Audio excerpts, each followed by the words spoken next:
You know what time it is. It's one of my favorite times of the week, honestly. Oh man, it's the best time of the damn week, man. Mm-hmm. It's Sunday. It's getting cold as fuck outside, but you know what ain't cold? What ain't cold? The newest episode of Off the Top Rope. Woo! Can we really quick? It dropped 20 degrees in a day. Yeah, It man. was 100 degrees on like Monday, and then Tuesday it was like 80, and then Wednesday it was like 70. Shit, like you wake up and it was literally like on Wednesday, woke up, had to take the dogs outside. It was like 50 degrees outside. I was like, what the fuck is happening right now? I'm like, oh yeah, it's slot machine weather Vegas. It decides to get cold when it wants to get cold. And I guess today is that day. And it's going to be forever cold for the next like 4 or 5 months. God, bro, I know this is a wrestling podcast, but Jesus Christ, I'm tired of this fucking weather. Oh man, it's sweatpants season. You're good. Yeah, after 100-degree weather 2 days ago. Yeah, man. I Next week, I am not for this global. I'm not for this climate change bullshit, bro. This shit sucks. I'm just gonna say, like coming up this week, there's gonna be no clouds in the sky, and it's gonna rain. It just does that in Vegas. It'll rain in like three spots, and then the rest will be sunny everywhere else. And then like you look a different direction, and there'll be clouds everywhere, but no rain. And I guess it'll be just be snowing in the fucking mountains. That's just how Vegas weather works. I hate this fucking city. It's just RNG the city. Ugh, I hate this fucking city. Oh god. But you know what I don't hate? What's that? Wrestling. Oh, no one should hate wrestling. No, not at all. A tangent again because I am very untreated ADHD. But if you're not already, please make sure you are following our Twitter. We're probably going to be moving away from Twitter pretty soon. I'll probably talk to you about that later. But for now, it is at TAGPW Podcast. Make sure you're following there. You get a lot of notifications about what we're doing. Proffitt has been doing a lot of posts about what we've been watching in wrestling lately. So please just make sure if you're not following, please do. And also, if you like the episode of this show, please hit the like button. It for sure helps us out. And if you want to hear more of our episodes and see all the stuff that we talk about, because we talk a lot. Ain't gonna lie, we talk a lot. We got a lot of episodes that you could just sit down and listen while you're working and be enlightened for the day. Hit that subscribe button and don't forget to click the bell, because if you don't, then YouTube has a tendency of not telling you when the episodes are up, or it not popping up in your feed. So yeah, hit the subscribe, tap that like button, and yeah, let's get on with the show. Whew. Before we talk about AEW, we have to Uh-huh. give a couple shout outs. We talked about it a little bit earlier. Oh yeah, let's talk about it. We got to give a shout out to Maple Leaf Pro Wrestling, MLP. Mm-hmm. They had their first show yesterday. I haven't got a chance to watch it yet. They're having their second show tonight. Both shows, by the way, are being headlined by Takeshita. Tonight, as we're recording, he is going to be wrestling against Josh Alexander for the AEW International Championship, his first defense. Last night, he had a barn burner with Speedball Mike Bailey. Mm-hmm. MLP, Yes, NXT 2.0, Impact 2.0. I'm here for it. oh yeah, no, let's keep away from WWE. It's literally NXT. It's not NXT. God damn, it was stuck in my brain. We were just talking about it too, so it makes sense. TNA 2.0. It's Impact. It's the presentation, the look and feel, but actually, they got the better announcer, which was Mario Ranallo. Shout out to him because he's an awesome announcer, and I don't get what the shit he was going through in WWE. Fucking sucks. So it's great to hear him again in doing wrestling commentary. And of course, the guy everybody hates, Don Callis. He did some good work too. Everybody hates Don Callis but me. I don't hate Don Callis. I also hate Don Callis, so it is for sure just you on this one. You are going to I be know. fighting this battle by yourself. But I love Don Callis as a commentator. He was one of my favorite commentators in New Japan when he was doing that for a while. He's just great. Yeah, no, he's just great. One more shout out. I got to give a shout out to New Japan Pro Wrestling because at the time we're recording this right now, like literally right now, Royal Quest 2 is happening right now. They're doing the show right now. I don't know who's wrestling exactly right now at this moment, but they're having a really good show right now. They seem like they're having a really good resurgence. My champion is Zack Sabre Jr., which is so good to say in here. I still need to watch King of Pro Wrestling. I haven't got a chance to yet. Oh, you got plenty of time. Gosh, I wish I did. But now, I think we can get into the show.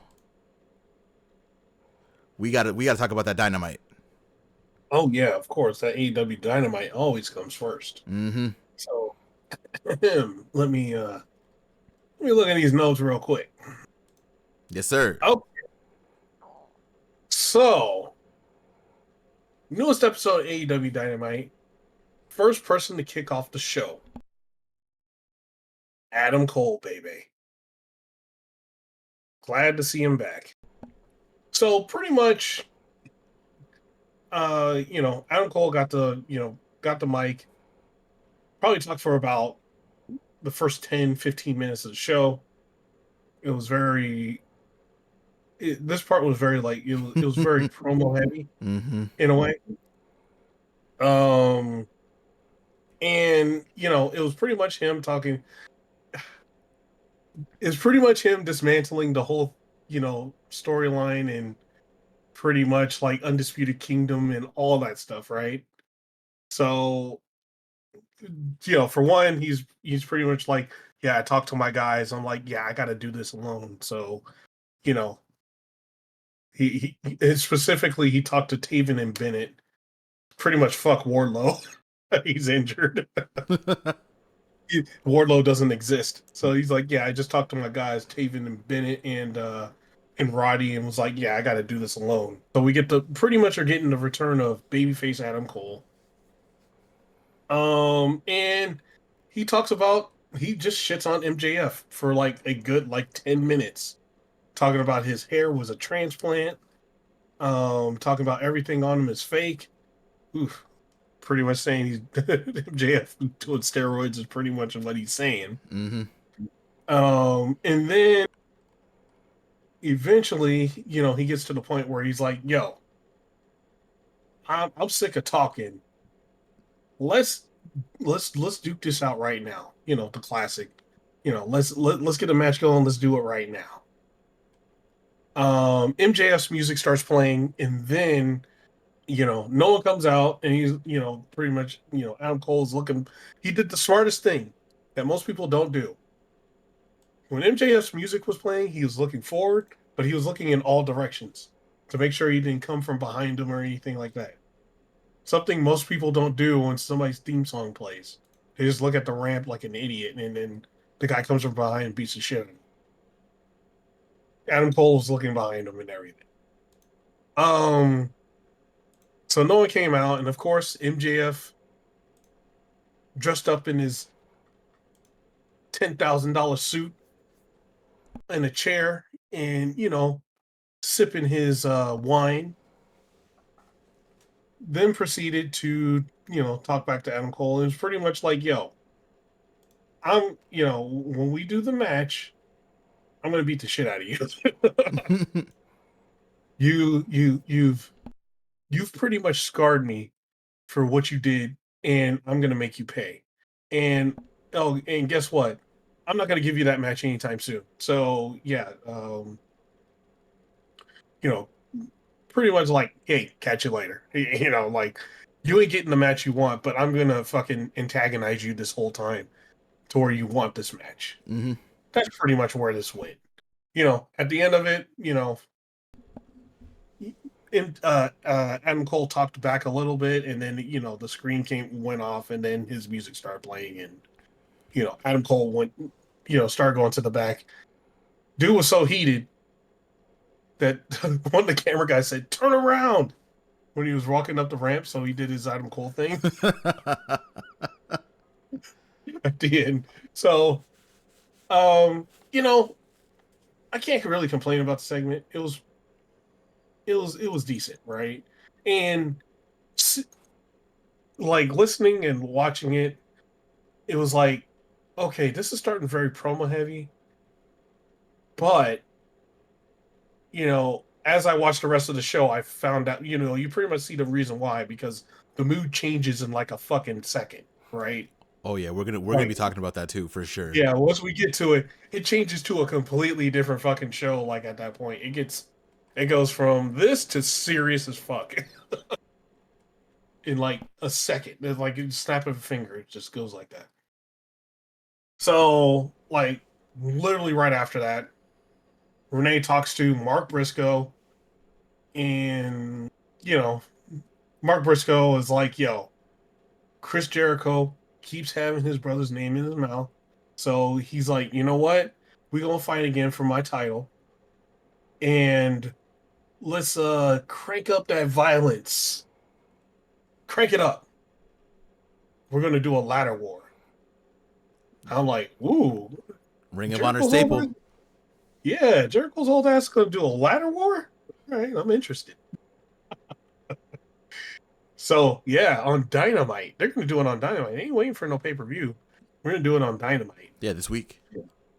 And as the interview ends, you see both you see FTR pop up, and Jay Briscoe's then doing his Jay Briscoe thing, going crazy. And then, FTR goes out for their match. So quickly before we get into the match, there's something going on here. And it might be another TV thing. If Jericho wins that title, right? Mm-hmm. Just like he did when, AEW first started and was looking for TV rights, and, in other times too. Whenever they put a title on Jericho, is specifically for, or, is when they're trying to ship for a TV deal for something.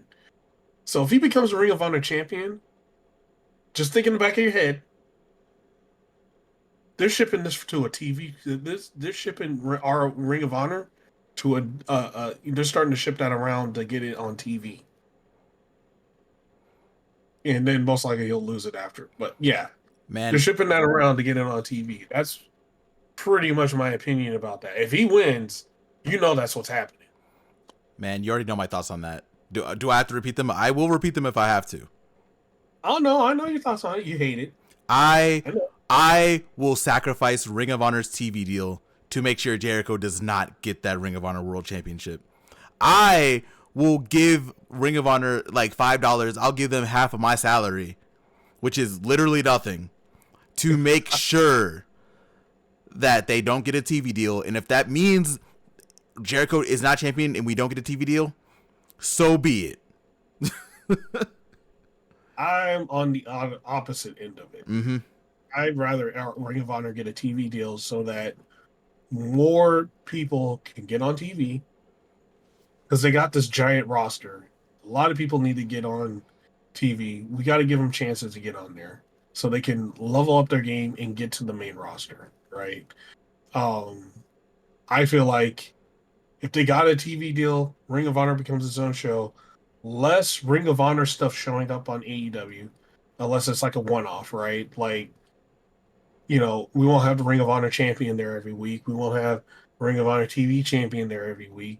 These guys have leveled up already. They don't need to be on there, right? They'll pretty much show up when they lose it, right? So I feel like we could get a better separation between the companies if Ring of Honor gets a TV deal. Listen, you're fully right. Like you're completely right. I'm not even. Look, I fully understand. I'm on the wrong side of this, 100%. But Okay. I will sacrifice life and limb to make sure I will hop in that match myself and push Jericho off the ladder and get banned from AEW Ring of Honor shows for the rest of my life to make sure that Jericho does not hold that Ring of Honor World Championship again. A couple years ago, it was all right, whatever. Right now, TV deal, no TV deal, I will make the sacrifice. I will go to prison to make sure that Jericho does not touch that Ring of Honor World Championship ever again. At least this iteration of Jericho. Sorry, Lionel. I'm gonna have to. I'll unfortunately have to enter the Jericho vortex. Oh God! Stop you. I have to stop you, Lionel. That's not even fair. It's not even fair. I'll have to stop you. We cannot have Jericho, even if it's for like 5 minutes. I would prefer them do a really weird retcon and make Christian cash in his title, his chance for the AEW World Championship on Ring of Honor, and just make an excuse on why he's doing that next week. I would take anything over. I would take Andrew Garfield, Spider-Man, to winning the Ring of Honor World Championship before Chris Jericho right now. Ooh, no, I'm good on that one. Yeah, no, I'm good on that one, man. I saw what happened to WCW when shit like that. No. I told you I will sacrifice anything to make sure he doesn't get that title. I'm telling you. No. I'm gonna have to stop you. There's a masked man coming to the ring. Wait, there's another masked man coming to the ring. Who are these guys? Security's not even gonna know what's gonna happen. They're just looking around. It's like, is this part of the plan? Like, Chris Jericho's trying to like kick me off. You're trying to grab me. Mark Briscoe's trying to beat us both up because we're not supposed to be there. It was all bad. And you know what? That works because that means they wouldn't get a TV deal because we would ruin it. So you know what? That works too. Like I said, I'll sacrifice. I'll take the sacrifice. I don't care. Oh, you son of a bitch! And then we'll be talking back on the show. Make sure those we gotta make sure those hoodies are off the top rope hoodies so everybody knows where they came from. Oh yeah. No, it's gonna be merch that's not even out yet. It's just gonna be off the top rope printed on our jackets, on the ski mask that we're gonna have on, the pants. Off the top rope's gonna be on the shoes, everywhere. Yeah, once we get out of jail, yeah, we can do the newest episode. We'll figure it out then.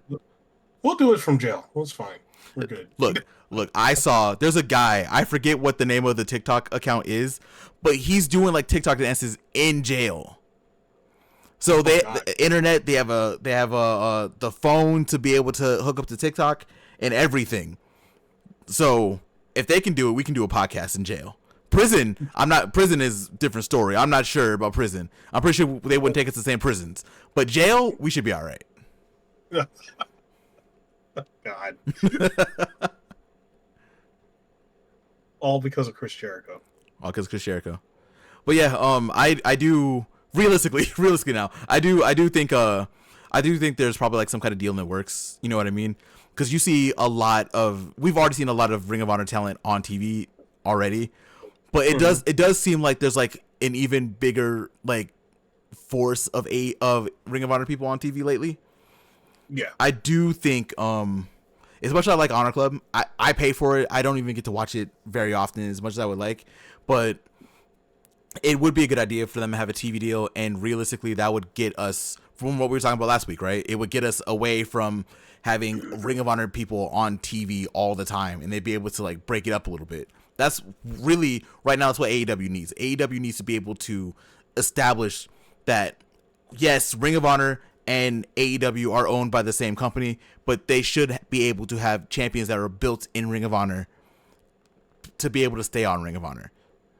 Yeah, and ideally make it they're two separate shows. They're not the same show. And I would also say the ideal thing is when they did those when they did that 7-8 week excursion in Texas in that small arena. Mm-hmm. They should do something like that for when they did it in Collision. They should do something like that, and just keep it in that one spot, and then maybe tour a little bit when they do their pay-per-views and stuff. But keep it in in a central location. Yeah, Ring of Honor did which do makes like me. tapings there, which was great. Like Ring of Honor did do tapings, and Uh, those tapings were probably some of my. Those are the ones I actually went and watched week by week because those tapings were really good. Because the whole crowd was mhm. actually invested in Ring of Honor. It was really nice to see. They've since gone back on the road, right? So the Yeah, Ring of Honor shows are now back to how they usually are. I do hope that they change that soon, though. yeah. They got that TV deal for Ring of Honor, and they would have to separate it because it's its own thing. It'll be its own thing at that point, and it doesn't need to be, you know, in the same show as like an AEW show to save money, pretty much. Yeah, On that at bit. that point, it would have its own budget, so like it would be able to do its own thing. Yeah. It just at that point we just need to get there. Yep. So, if I'm just saying, if Jericho wins that title, that's what's. I already went on my rant. I won't do it again. For the sake of time, I won't do it again. All right, man. So let me get into this next match real quick. Mm-hmm. So it was FTR versus Big Bill and Brian Keith. I ain't gonna call them by their fucking Jericho Vortex names. Yes, please, thank you. This was a pretty. It was a pretty quick match, right? Like Mm-hmm. it was a lot of, FTR would get the upper hand. Big Bill would fuck them up and like get them out of the ring.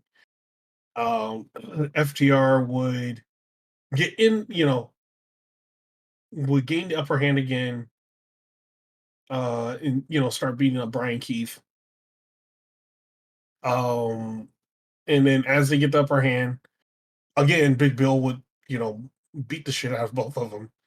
So eventually, how they win the matches. They beat down, they beat the crap out of Big Bill. Finally, tossed his big ass out the ring. I think he tried to go for a big boot and he fell out the ring. Yeah. Um, FTR came back and just pretty much hit the shatter machine on Brian Keith, and then that was it. That was the victory. But the interesting thing about this was LFI were like, oh really, just watching. So I'm pretty sure they're going to be feuding with FTR soon. And then right at a little bit after they showed them doing that, the Outrunners came out.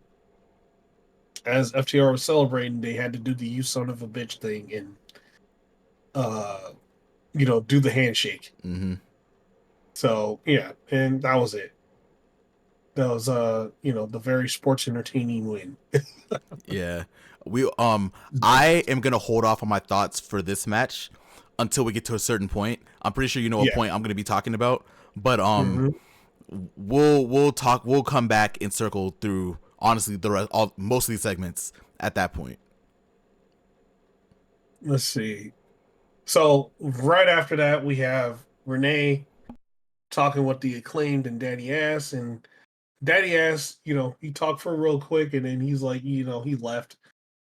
And as like Max Caster started running his mouth as usual, um, MVP and Shelton Benjamin showed up. Shelton Benjamin ready to go, and pretty much dwarfs both of the Acclaimed. It's like, good God, man, Shelton Benjamin's huge. He's a lot bigger than you think, right? Like WWE has like we said It's the same thing hilarious. about Edge, right? Adam Copeland. Like Yeah, motherfucker is a big man, but WWE just made him look small because right. it's the land of the giants. Yeah, like, yeah, he he pretty much towers over both of those guys, which is almost like, wow, the Acclaim never looked short before. They look short right now. They look kind of small. So, and then, he was staring at fucking Max Caster because, of course, Max Caster doing that. We don't want him bullshit online. Yeah, shut the fuck up, Max Caster. And MVP, as they were talking, he gave them a card. He's like, hey, whenever you actually want to be a serious tag team, give me a call. So, MVP doing his hustle thing, but I don't think that's going to work. I think Shelton Benjamin's going to fucking murder both of them and then just keep going.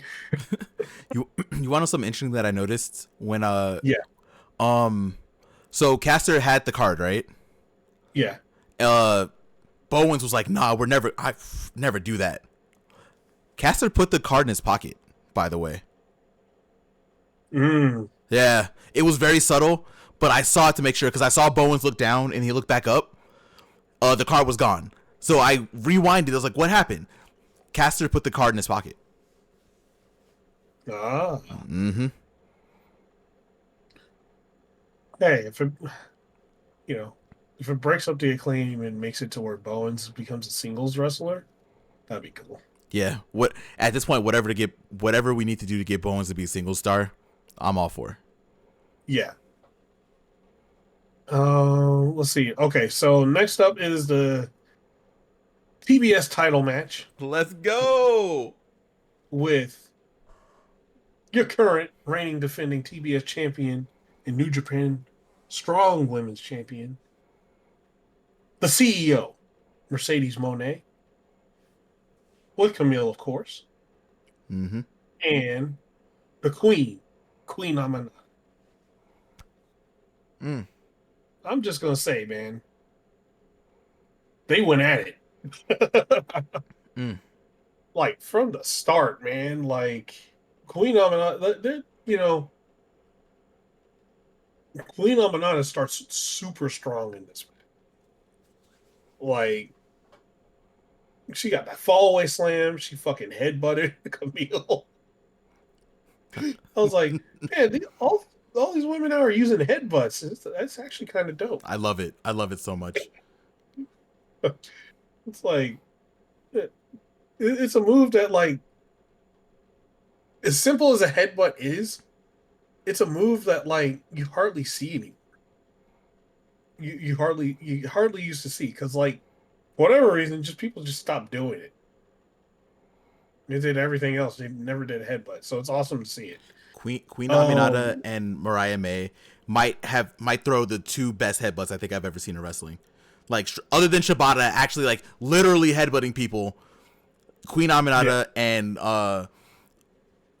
Mariah May, fantastic headbutts. Oh yeah, yeah. Like it reminds me of. If you ever seen Street Fighter the animated movie, I have. there's a spot where somebody is trying to, like, rough up Ryu, and he headbutts the guy. Yeah, I remember that. Fucking kill him. That's the headbutt that they're doing to people. Like, yeah, man. Like, so yeah, man. Like this match, it was a lot of back and forth in this match. Like, actually surprised me. Mm-hmm. Queen Amanada was doing some moves, man. I'm like, yo, we need to get her out to Japan, do an excursion out there, dude. God, yes, yes. Like, she needs, yeah, yeah. We need to get her out there. You do a good Japan excursion. Get her out there for like 2-3 months. Boy, she come back. She's a monster now. She'd be even more of a monster when she gets back. Queen Aminata is like, we talk about Athena, right? Athena being like literally like the face of Ring of Honor, right? Like Uh-huh. Athena can do no wrong in Ring of Honor. She's basically the backbone of that company. Um, Queen Aminata came in there and she went from being like okay, like she was like okay when she was wrestling at first. She was definitely like a step slow and doing things here and there. She had that program with Athena and she had a couple more things in Ring of Honor. Turned her into a monster already, bro. She is well beyond her years in how she's wrestling. And we can say all we want about Mercedes. Mercedes is an all-time great. She will always be an all-time great. I don't give a fuck what people say on the internet. Like they can say whatever the fuck they want. But it is not easy to push Mercedes like Queen Aminata did in this match.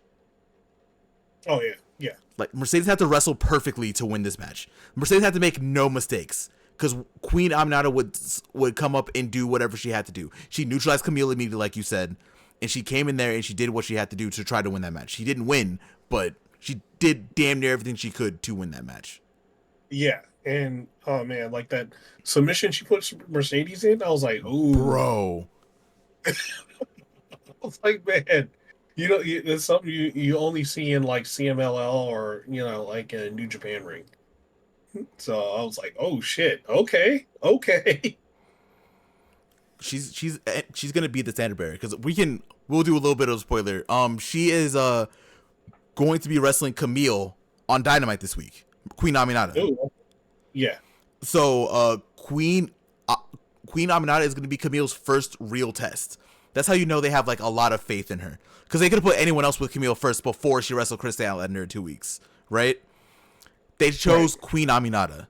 That tells you something. Sure, the story there because she attacked Camille during the Mercedes match with her, right? There's a story there for sure. But they could put any other woman in that situation. They have a lot of faith in Queen Aminata, and I think that's well put because she is fantastic. And that's just not me being like a huge fan of her because I am. She is really good in the ring. Oh yeah, she's damn good. That's what I'm saying. Like, give her that Japan excursion real quick, man. Like, give her. Please. Oh my goodness. You saw how Anna Jay leveled up. Imagine Queen Aminata coming back from a full tournament tour. Woo! God bless. And here's the thing I'm happy about at the end of what happened, how the match ended. Uh-huh. Mercedes didn't do that fucking DDT anymore. Yeah, She did. yeah. She did the, her. She did the bank statement, and she did her. She calls it the statement maker now, Mm-hmm. and made Queen Omanana tap out. I'm like, thank God. Thank God. Just get rid of that other move. Do your thing that you used to be doing. You don't need the other move. The other move fucks up way too much. The other one is more like, to me, looks better, feels better, and she could do it to anybody. Right? Mm-hmm. Like, there's going to be a point where like you can't pick somebody up like that. Like, you get like a Nyla Rose, right? Like, that's going to take a lot to do that. To like a Nyla Rose or somebody like that. But the other one, yeah, she could do it to everybody. There's a this is gonna sound crazy for me because I'm actually gonna give props to someone in WWE that was trained in WWE. Her name is Lash Legend. I don't know if she wrestled before. I don't think she did, but she does a variation of the Monet Maker, right? You know how Yeah. Mercedes puts them like back to back and her head's by her head. Yeah. What Lash Legend does is that she turns her vertical. So like the woman is like vertical instead, and then she does like she throws them from her right arm and does like a flip thing for the drop. Is that how Mercedes tries to like spin them around 360? Or I guess 180, not 360, 180, and then tries to get him with the DDT. Lash Legend doesn't do that part. She just drives him down. That Right. looks a lot. Also, Lash Legend is also like 6'1", by the way. She's huge. But Yeah, and strong as fuck. Yeah. She did that to Piper Niven, dude. Yeah, bro. Oh, you saw it? Okay, yeah. Yeah. That shit was wild, bro. He did that with ease. Had her up, picked her up, and was walking around with her, and then did it. And I was like, damn. Oof. Okay. Oof. I get Mercedes needing a power finisher, right? Like the statement maker is great. She's used it for years now, and I get her having the need to want to do like a driver or something. She should probably switch it up. Like the Monet Maker, like everyone has been touching on this for months now. There's the only people who have ever made the Monet Maker look good are women in Japan. You gotta figure it out. So it has to be something different if you want to do like a driver finisher. You gotta kind of retire the Monet Maker and do something else. Yeah, just she didn't need it. Like Nah. if you want just like a driver finisher, just do. You have Jake the Snake there. Have him teach you how to do the DDT properly, and just knock people out with that. So Yeah, something. yeah, something right, like something like a person her size can do that doesn't lift anybody up. Right, like that was the beauty of like a move like the DDT. DDT, you can do it to anybody. They don't have to be. They could be 7 feet as long as you take their knees out. You can DDT them. Exactly. It doesn't matter, right? So, and there's actually people trying to say, this is a small tangent. Like, Yeah. There's people trying to say that, oh, the AEW doesn't know what to do with Mercedes Moné. Oh, is she a heel? Is she a face? Oh, she's kind of in between. I'm like, she's been a heel since day one. Yeah. Like the fact that you guys can't see that she was a heel, and then when she went up against Willow, they're expecting her to like be babyface the whole time against Willow. I'm like, there was no fucking way, dude. Like, Mm-hmm. you're not gonna make Willow a heel. What are you doing? And you're not gonna be more like if you're coming in the good guy. If it's good guy, right? And you're going in against Willow, you're instantly the bad guy. It doesn't matter. Yeah. That's how that math works. Like anybody versus Willow is the bad guy. Mm-hmm. You're not more fucking. No one's more babyface than Willow. Like she's like the best, right? And Mercedes switched it up after that. I'm not. I don't see why some people are confused about if Mercedes is face or heel. She's 100% a heel. Do you want me to take you into the mind of an idiot? Because I can probably tell you why they think that. Oh, go for it, man. Because she gets cheered everywhere she goes. That's that they assume that, oh, Mercedes is being cheered pretty much everywhere for the last couple weeks. That wasn't the case before. Like a month ago, she was definitely getting booed everywhere. But in San Jose, she was getting cheered. They were having dueling chants for Mercedes. Last week, dueling chants when she went to New Japan. She's basically a face in New Japan. Like she whatever, right? But a lot of people just assume because she is being cheered, she must be the good guy. She must be the face in the situation, which she's not. Y'all motherfuckers were cheering Roman Reigns and he was doing despicable shit. Like, you can be a heel and people just cheer you. That just kind of happens sometimes. Like, if you're dope, people are going to cheer you. Like, she's still a heel. She's still doing dastardly things. It's just, she's Mercedes Moné. Like, fucking, the only reason I booed her against Willow is because she was wrestling Willow, like you said. Like, that's it. That's the only reason. I haven't booed her any time since. It's Willow math. Anybody versus Willow is instantly the bad guy. There's no in between. There's no middle. No, you're the bad guy because you're going against Willow. How dare you? Yeah, Willow is literally the only person to get sprayed with the mist from House of Black and not turn into a heel. Literally the only person. So, like, come on. She probably get happier. Yeah, there's like this. I think a lot of people think that because Mercedes is being cheered. Yeah, but again, we talk about Queen Aminata. Mercedes is literally one of the best women, not even just women's. She's one of the best wrestlers on the planet right now. Mercedes has been good at what she's been doing for years. Like, the reason that she was able to do what she did in WWE is not just because she's a pretty face. She's really good in the ring and really good at what she does. So, of course, people are going to cheer her, especially when they're in San Jose. That's her best friend's city. Like, They're going to cheer her.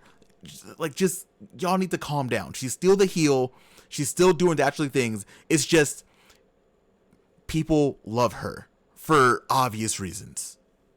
Yeah, of course. Like, so, it ain't gonna put it to rest for some people, but on this podcast, it's put to rest. Like, come on, people, use some goddamn common sense. Yeah, she's gonna be cheating in her matches. She's gonna be doing her things, whatever. People are still gonna cheer her because she is a star.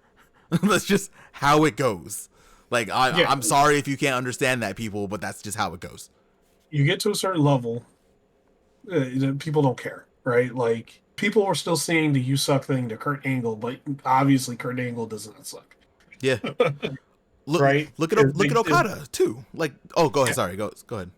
Oh no, I was just gonna say it's just they just got used to saying it. That's all. Yeah, Okada. It's a term of endearment now for Kurt Angle, right? Like, people say it to him all the time, but he's always smiling, laughing and stuff. We love him. Yeah. Well, if you don't like Kurt Angle, I don't think I can talk to you. Kurt Angle was at one point the best in his generation. So come on. Yeah, no, don't. There will be no shit talk about Kurt Angle over here. There is a list, and Kurt Angle is on that list of no shit talk on this podcast. Yeah, no, yeah. Kurt Angle's on that list. Mm-hmm. I will not hear any of it. But people were saying we're gonna get to the segment in a couple, right? But people were saying that was the point where that segment in a couple that we're about to do was when this episode Dynamite changed. I fully think that this is when this episode Dynamite changed, because this was up to this point, this was like the best match on the card up to this point. Right. Yeah, it was the best match on the card at that point. Yeah, man, like there's a yeah. Let's keep going. Let's do keep it. going. Okay, so right after that, Renee was backstage with Private Party, Mm-hmm. and they asked to meet the Young Bucks. And, pretty much they were like, hey, give us another shot at them, AEW World Championships, because we almost had you. And, Matt Jackson was like, yo, yeah, you guys were pretty tough. You were pretty strong, You guys were like one of the toughest matches that we've had so far in AEW. And then Nick Jackson does the Hogan. Doesn't work for us, brother.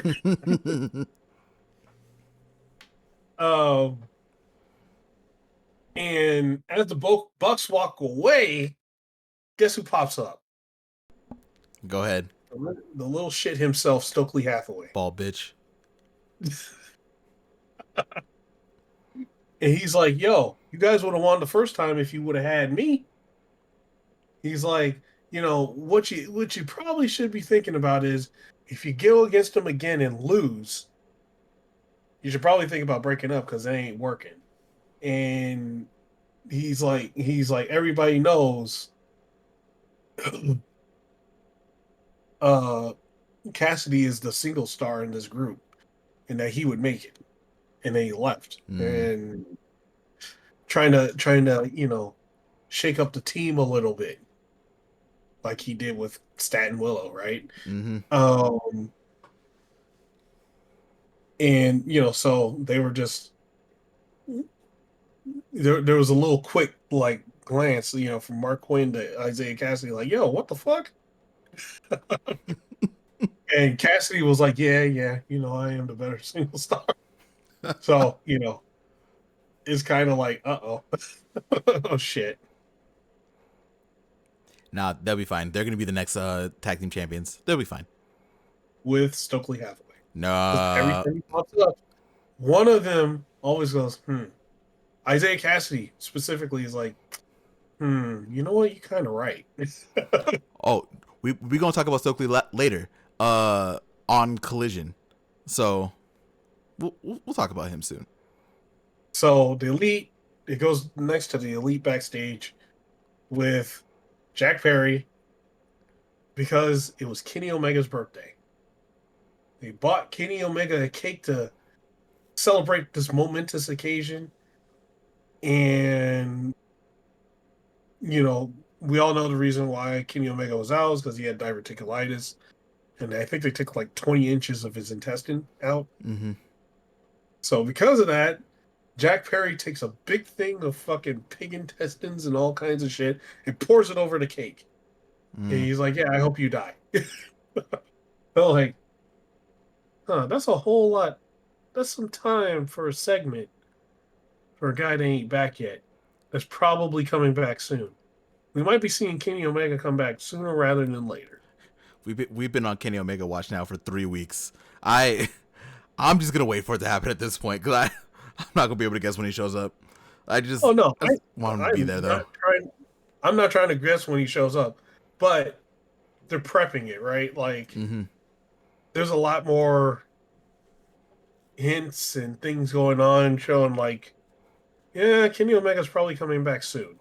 What was it? A little over a month ago, they did a bunch of Kenny calls, and they're talking about him in like a match like a month ago on pay-per-view, and everyone's ears perked up. They were like, And then we saw Kenny training in Japan, and everyone's like, So it's gonna happen. I'm just impatient. I want that to happen sooner rather than later. Probably a few more. I'm gonna say it's probably a few more months because he keeps talking with Tanahashi, right? Mm-hmm. He wants to do a tag match with Tanahashi against the Bucks, and do the Golden Lovers versus the Bucks and all that shit in Japan. So we'll see. Yeah. So okay, like right after this, it's the conglomeration versus the elite. Mm. And this is about the end of this match is about where everything turns. Mm-hmm. So, just to get into, the match a little bit, there was a lot of back and forth in this match. There was a lot of Okada in this match. Okada was like wrecking people in this match for the most part. And they're pretty much setting up the Okada. This match was to set up Okada Kyle for the most part. Because when they got in the ring, they just went at it, right? Like there was a good back and forth between those two. Eventually, Okada knocks O'Reilly out the ring, and Rocky Romero comes in. And unfortunate for Rocky Romero, he gets fucked up by Okada. He gets tombstone by Okada, and it's like, damn. And there's one point where the Bucks are just, they gotta pump up the Reeboks. Yeah, hey man, they gotta pump them up to get ready to do them super kicks. And Orange Cassidy, of course, he comes in, gets the best of everybody, and um, as he's about to do some more stuff, the BCC show up and interrupt the match, and then start beating the hell out of the conglomeration in the ring. The Bucks and Okada were standing. They ran and stood up on the ramp, and were watching the BCC just fuck everybody up. There was people running from the back trying to help. There was at one point like it was Top Flight and Action Andretti. Action Andretti like tried to do the what was it? It looked like he was trying to do the lethal injection. Moxley hit him out in midair with that elbow in the back of his head. The clip that will be played for the rest of Andretti's career. He fucked Andretti up, dude. Who else came out? The Dark Order. Dark Order just got wrecked by everybody. And yeah, like Moxley gets the mic and he's like, "Yo, anybody associated with AEW, yeah, we're attacking you now. You're under attack, and this is the cost." So he's pretty much like everybody's on site. We gonna fuck everybody up on site, and stuff keeps looking at like Orange Cassidy and stuff like that, but poof. As they went backstage though, like, they caught up with the elite, all that, and what was it? Daniel Garcia and I think it was Private Party. Yeah, it was Private Party. We're like, yo, what the hell are you guys doing? You just gonna let them attack us? You're not gonna fight back? And I think it was Matthew Jackson was like, yo, that ain't any of our business. They're like, but it is because they're attacking everybody in AEW. So, you were kind of left with that. And of course, there's the pact. Garcia watches Private Party's back. Private Party watches his. So yeah, this is the part basically where everything changed on the show. The show felt different after this, right? BCC showed up, wreaked havoc, left, and now we got one of the most anticipated first matches. Wait, hold on. Before we get there, Uh-huh. We gotta touch on how big the shift was as soon as the BCC hit the ring. Because we cannot understate how, like, other than Mercedes Moné and Queen Aminata, nothing else on that show was really hidden like that. Like the promo with Adam Cole, like, sure, he was there, he talked a lot, but I don't know how I feel about the story. We can talk about that later though. Uh, Yeah. Mark Briscoe was serious in the back, sure, but it definitely didn't feel like how he did with Jericho last week or 2 weeks ago, whenever he beat the shit out of Right. Jericho, right? Mhm. FTR and FTR and the Learning Tree, uh, sure, it was for like hurricane relief, which is great, right?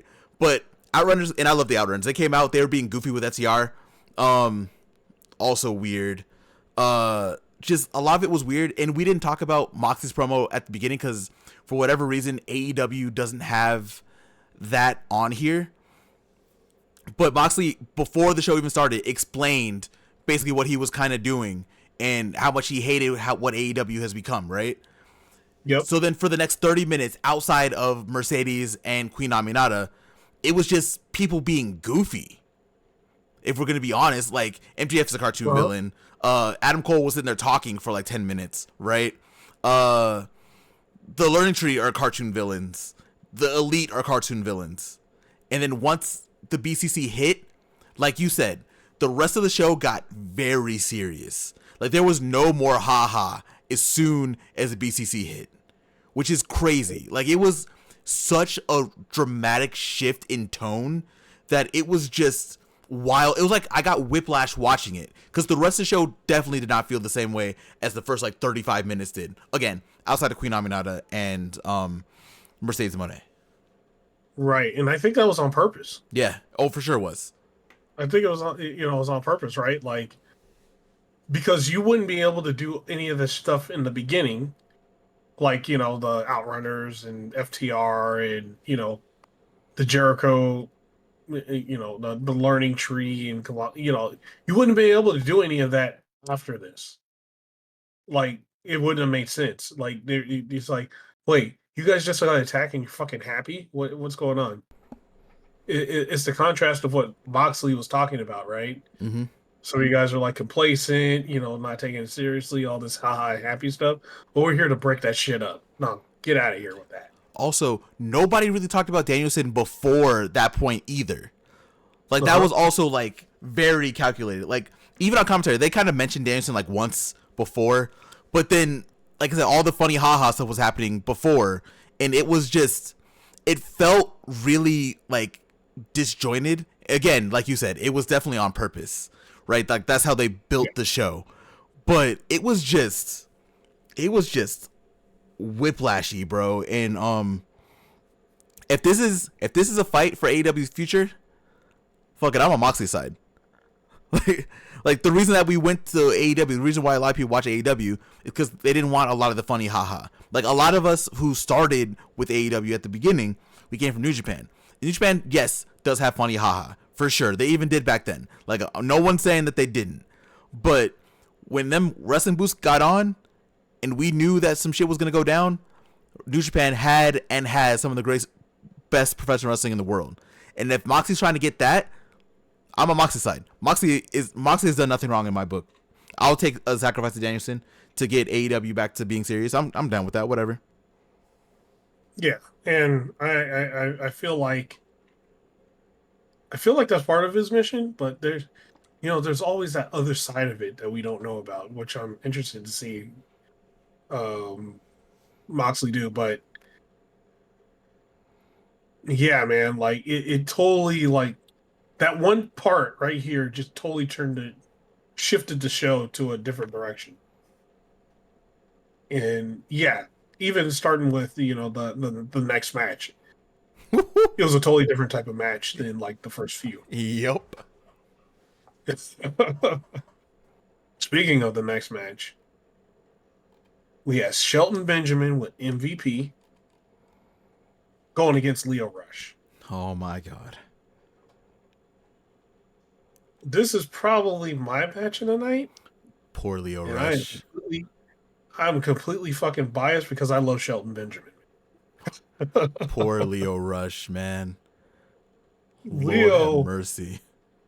hey, Leo Rush was putting up a fight. I mean, yeah, Well, I think Shelton Benjamin was playing with him yeah. because there's that one point MVP was like, "Quit playing with him and finish the damn match." Man, there's one point where Shelton Benjamin super kicked fucking Lio Rush so hard. I thought he legit killed him. Talking about that was a real super kick, bro. That was a super kick, man. I was like, God damn. Kicked his He head. was- He kicked his head to the fucking monitors. Yeah, no. Leo, I thought Lio Rush was dead. um, Lio Rush did get some moves in though, man. Like, you know, Shelton did it was a good job for both because it was a David Goliath match, right? Mm-hmm. Shelton Benjamin is so goddamn big, but he's also so fucking fast. Is almost unfair, man. He's like the type of freak athlete that guy is. He's a freak athlete. At 49 years old, that motherfucker is 49. Yeah, he is 49. He did the thing. And the thing I'm talking about is Leo Rush was on the top rope. He fucking ran up the top rope and suplexed him off of it. I was like, man, my boy still got it. Shelton Benjamin is the shit. Bro, He's still the shit. Bro, this point early in the match, like I know he kind of slipped, so I know a lot of people aren't really talking about it. But he jumped up from the floor to the apron and gave Leo a knee super early in the match. Then I know he slipped off the apron, but the fact that he still got up there and delivered a solid knee, just freak athlete. Yeah, dude. Like those suplexes he was doing the ridiculous German suplexes. He used also he did a few exploders. Man, people forgot. He's literally on the same team as Brock Lesnar in college as a wrestler. Mm-hmm. Yeah, them suplexes are part of that arsenal. Yup. There's a reason why he's the golden standard. And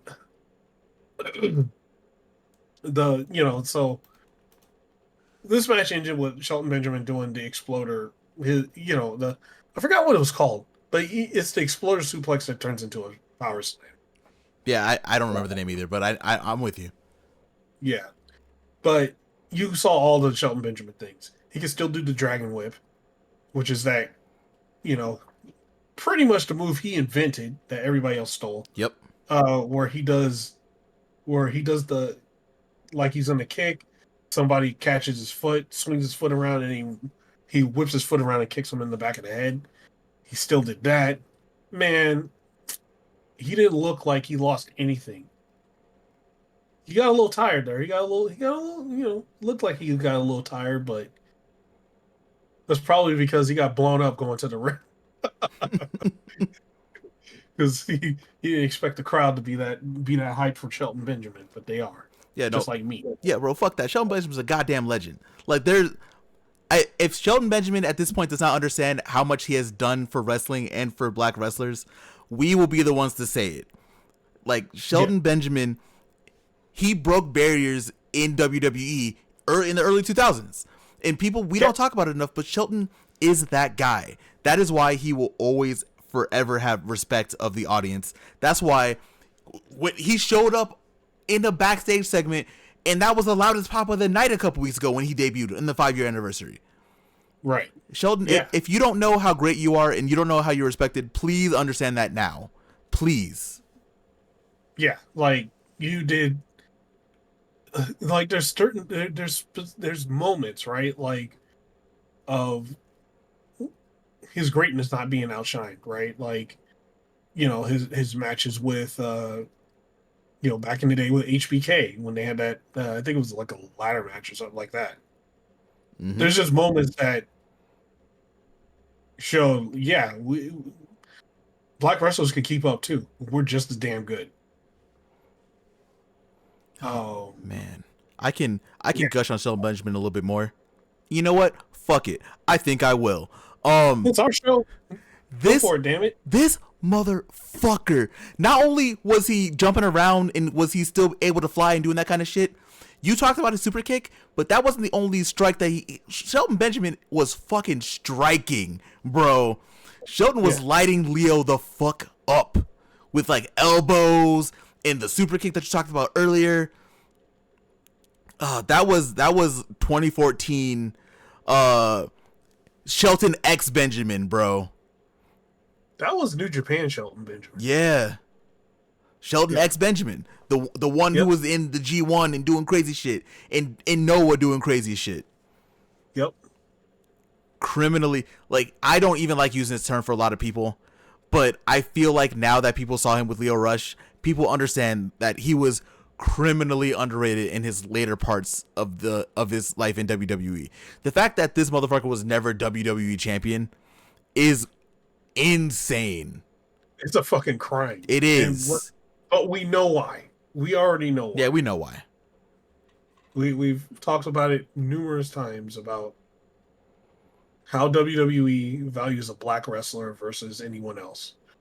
So, you know, we don't have to go into it, but they haven't valued black wrestlers very much. And don't give me that bullshit about, oh, well, they had Kofi Kingston. Yeah, Kofi Kingston, after about 30 years of not having like a damn near 30 years of not having a black world champion, or no, it was about like 50 years at that point. Yeah. Yeah. Okay. Like, yeah. sure, they've had world heavyweight champions that were black, right? Sure, right? That's not WWE's top title. It has never been WWE's top title. I don't give a fuck what anyone says. That was that was pretty much the WCW title, which was treated like an Intercontinental Championship. Yes. Let's just say what it is, right? It wasn't their championship, right? Like that's why Booker T and Mark Henry could win those titles all the time if they wanted to. Mm-hmm. It wasn't a world championship. It was just a glorified Intercontinental Championship.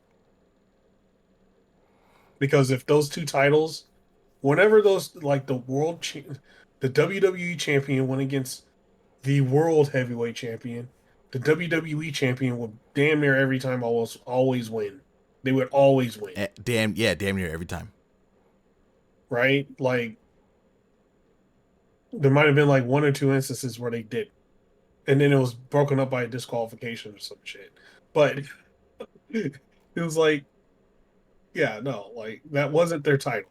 So it was just because they had the WCW championship and they wanted to show it off and sell more merchandise. That's all that title was for. So it was a glorified IC title. Mm-hmm.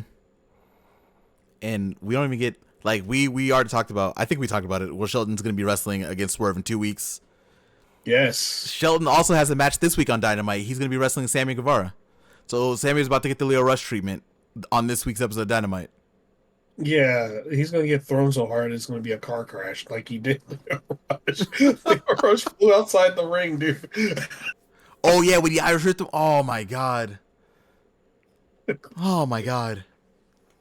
A fucking car crash, man. Like, the way he flew out the ring, he got ragdolled. I'm gonna say this right now, and I'm gonna be the first one to say this. All right, we were talking about the Continental Classic, right? The C2, and I feel like you're about to know where I'm gonna go with this, and I fully think you're gonna fully agree. We said that Takeshita, we said that Takeshita should be the one to win it. We don't have to worry about that anymore. Takeshita now has the international championship. That works. He can go do what he's gonna do. He is international champion caliber, right? For sure. Yep. Put Shelton Benjamin in this motherfucking Continental Classic. Put that motherfucker against Okada. Give Shelton Benjamin that motherfucking Continental Championship, bro. Yes. Give him that title. Like, that title was meant for him. Fucking regal. Like, give him 20-minute matches against anyone and everyone. No interference. Shelton Benjamin can easily be the greatest Continental, in its short existence, can easily be the greatest Continental Champion of all time. Oh, easily. And since he's with the Hurt Syndicate, they take all comers. So he'll be wrecking everybody that goes for that title. Yep. Give us this. PK, we know you're listening. Mm-hmm. Give us this. Bare minimum, put him in the Continental Classic.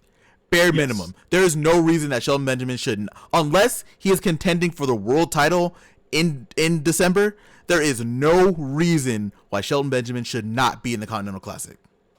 Yeah, for sure. Like, I feel like that's like either that or make him the TV champ. Oh, TNT? Or TNT. Yeah, at this point, you know what? Fuck it, any title. Shelton deserves. This is whatever title he's going to be getting is going to be building blocks for him getting that world championship in a couple years. Because Shelton Benjamin should have a Samoa Joe run where he deserves to be world champion. Shelton Benjamin will be a great world champion, just like Samoa Joe was. Yeah, and I think people get it mistaken like that you have to have this like 10-year world title run. No, you don't.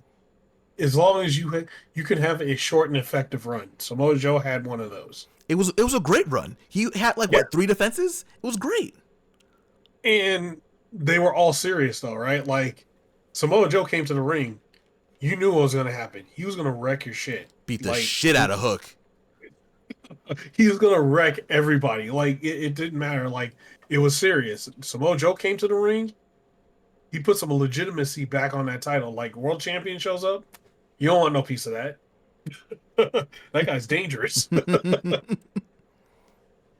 So, yeah, man, for sure. Like Shelton Benjamin, any of the titles, like international title, I think like for now is like great for Takeshita because he always travels outside, so he can go everywhere, and it's like free promotion for AEW. Mm-hmm. Oh, I'm gonna put the AEW International Championship up.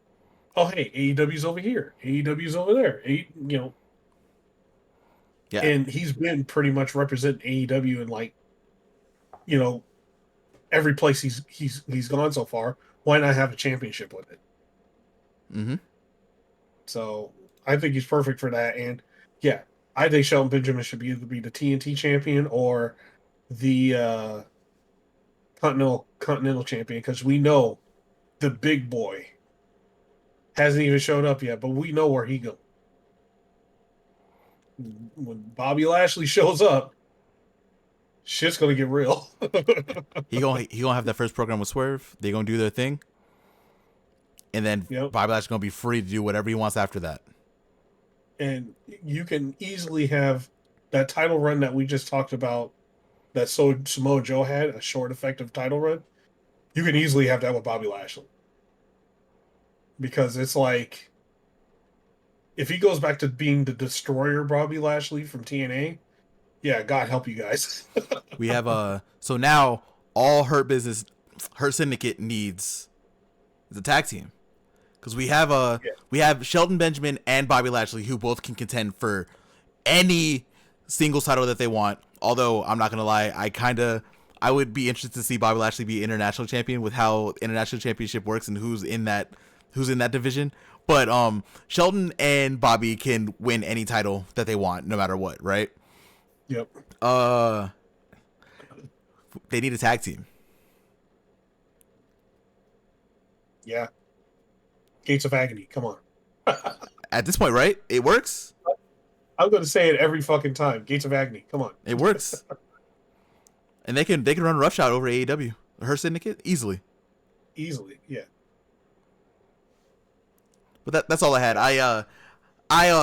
We definitely needed to give Shelton Benjamin his praise. I'm so happy he's in AEW, bro. And I'm so happy he is getting the praise that he deserves. And it just, anytime I get a chance to gush about Shelton Benjamin, I will. And that's just how that is. Well, it's pretty much like to me, in a way, it's like the Bryan Danielson run, right? Mm-hmm.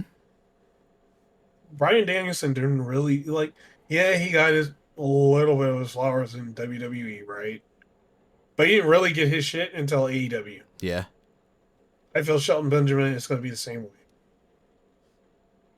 Whew. Well, we can go on to next segment. Speaking of Swerve,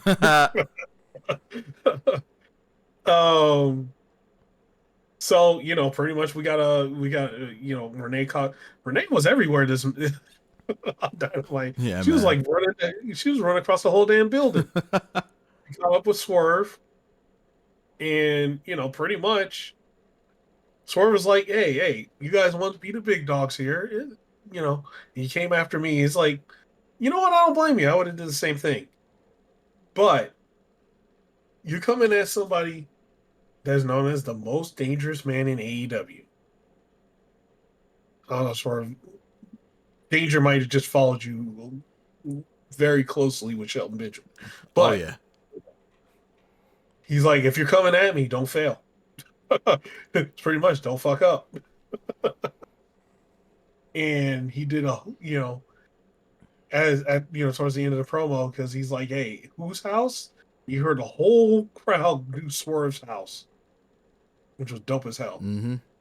And we see you, Swerve, wearing that Mass Effect jacket. I know. Oh yeah, no, We that see got caught on the internet immediately. you. We see you, Swerve. But yeah, no, short and sweet segment. Did what it needed to do, and then I think literally right after that they announced a match between him and Shelton Benjamin in 2 Mm-hmm. weeks. Yep. Next up, Tony Schiavone was in the ring for the greatest heel manager of all time, Don Callis, Mm-hmm. and the Don Callis family. So, in the ring first with the Don Callis family was it was Don Callis, and he was talking about his new tag team because he wants them damn titles. What a monster tag team! Brian Cage and the Murder Hawk Monster himself, Lance Archer. Oh my god. More, all right, Lance Archer is one of my guys. Oh hell yeah. I get me some more Lance Archer. Fuck yes.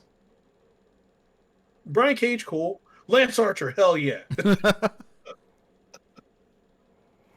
um, so he's got these two fucking monsters as a tag team now.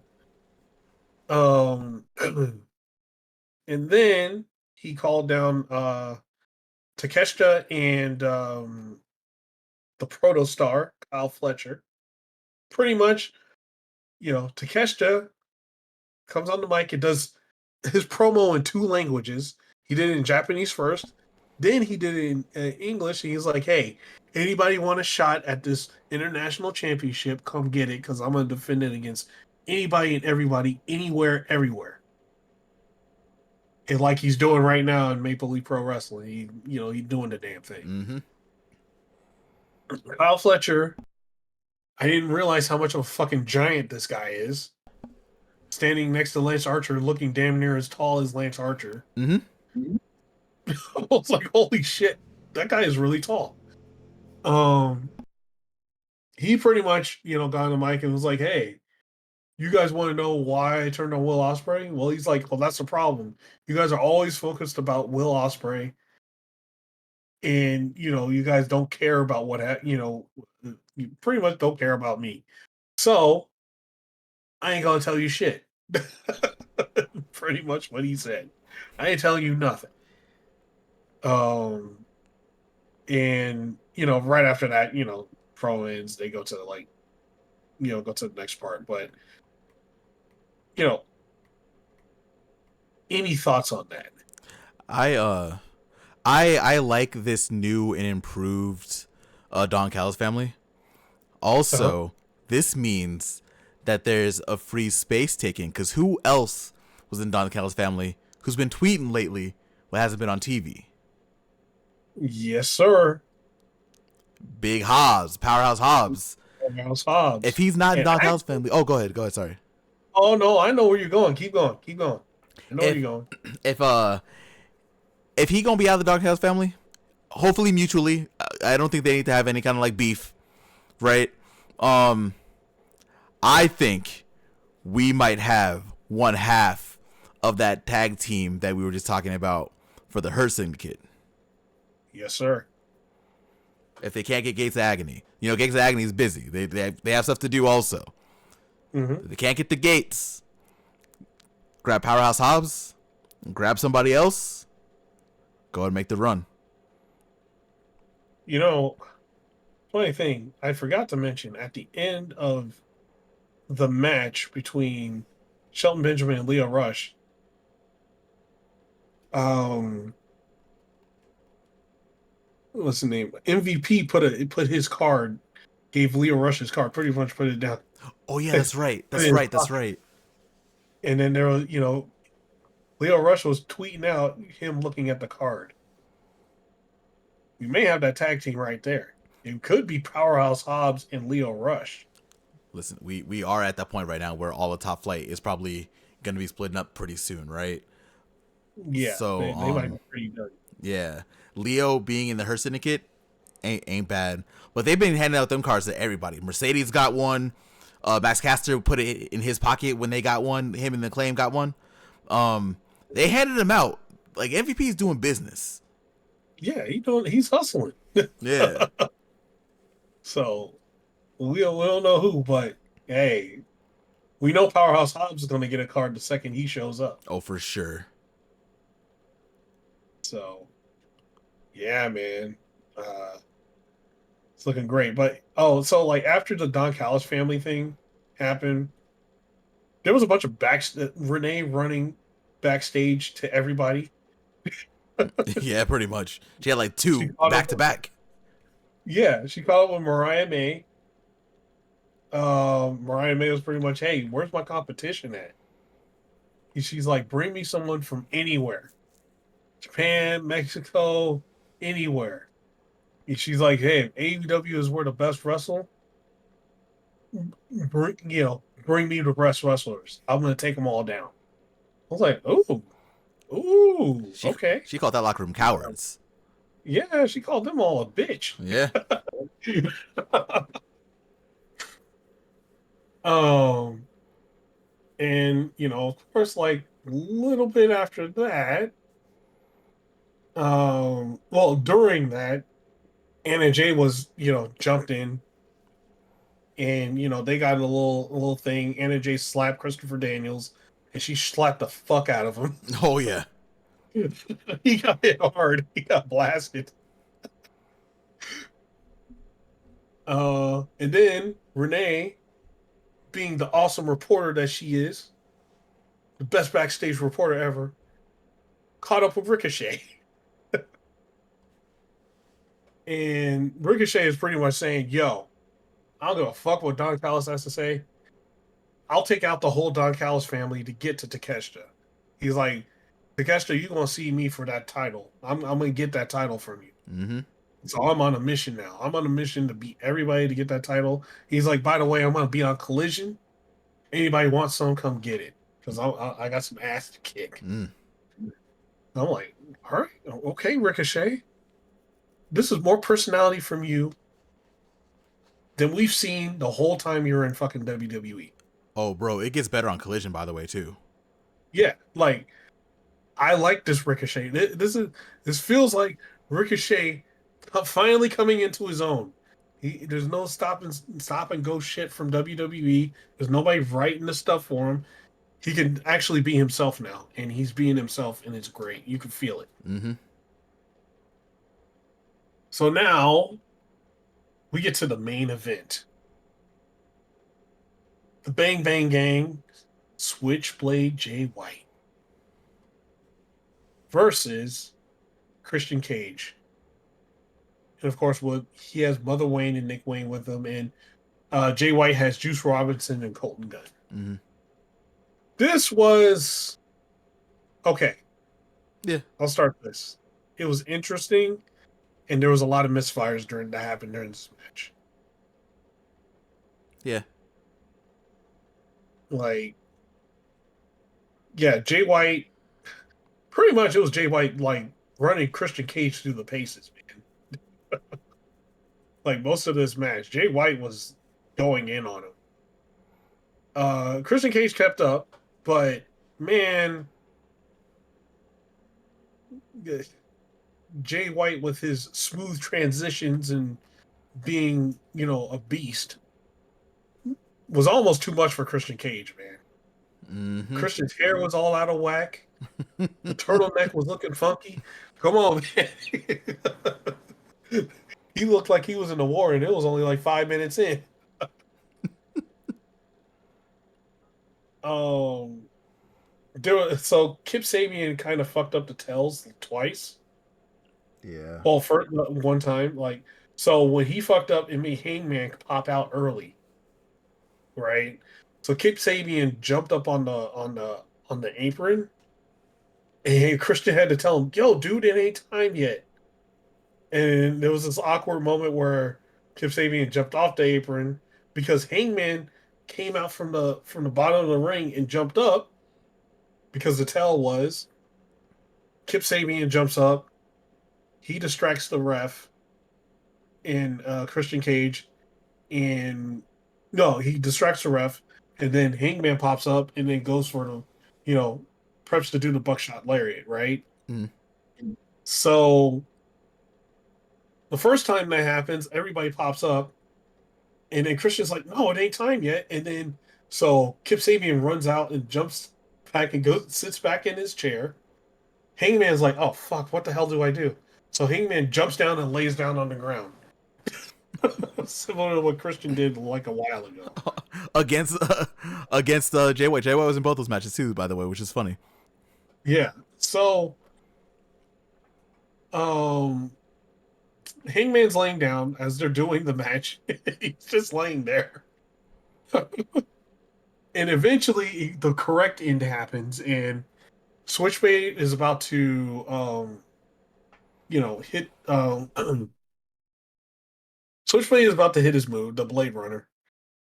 Kip Sabian jumps up, distracts the ref, and while Jay White's about to hit the Blade Runner on Christian Cage, Hangman jumps up, hits the buckshot lariat on Jay White because Jay White had to put Christian down and was going to try to catch him again, but of course he couldn't because Hangman was going all in. Gets hit by the lariat, and Christian pins Jay White to get the victory, and Christian gets the fuck out of there. But there's a part where Christian looks down and he sees Hangman. It's like, oh, okay, This works for me. yeah, it works. So yeah, that was the main event. There was, besides the misfires, the match was pretty decent. Yeah, Overall. I really like I was saying before, like this is a different Jay White because Jay White isn't this aggressive usually. Like he's usually this aggressive when like Gato hops in and does distraction, or when like the Bang Bang Gang hop in and do a distraction, right? Like he's not this like on fire at the top of a match. So I really appreciate this, and it's just a subtle difference with Jay White now. Like he is I've always cheered Jay White. Like we've talked about this on this podcast before, but Yep.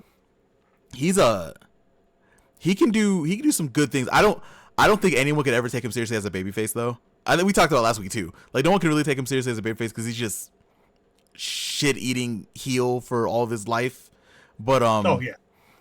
but this is a very nice change. It's something different for Jay White too, and I think that's something that he really needed in AEW. Plus, now he's gonna get what I'm going to lovingly call the Hangman effect.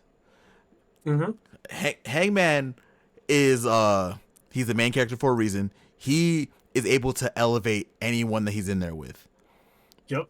So this is all wins for me. Plus I got to see Christian. So this is all wins for me. As much as like as weird as the match was at times for sure, I still enjoyed it.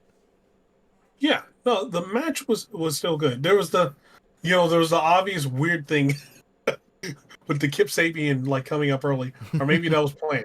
Who knows, right? Like, but I enjoyed the match. You know me, I love Hangman Adam Page. So, Mm-hmm. and like we said last week, like, yo, Jay White, don't think this is over. Hangman will hold a grudge for like 10 years until he gets you. Screwed him out of this So, match. yep. So, like, he totally came back and, fulfilled what we talked about, which was, oh, no, you think this is over? No, man, this ain't over yet. We just getting started. So, uh, yeah, man, like, and actually, this match was full of like all my favorite, wrestlers and factions in the ring. So, uh, yeah, it was great overall. But I'm curious. Mm-hmm. Christian Cage has that open contract. Yes, he does. There's no fucking way in hell he's going to be able to cash in on Moxley. No, God, no. Moxley will kill him. Like, it will be on site. Like, or it's already on site. But if he has any semblance that there's a contract nearby, they're just gonna beat the shit out of him and rip it up. That's what's gonna happen with this current Moxley. There's no way he's getting close to him. Mm-hmm.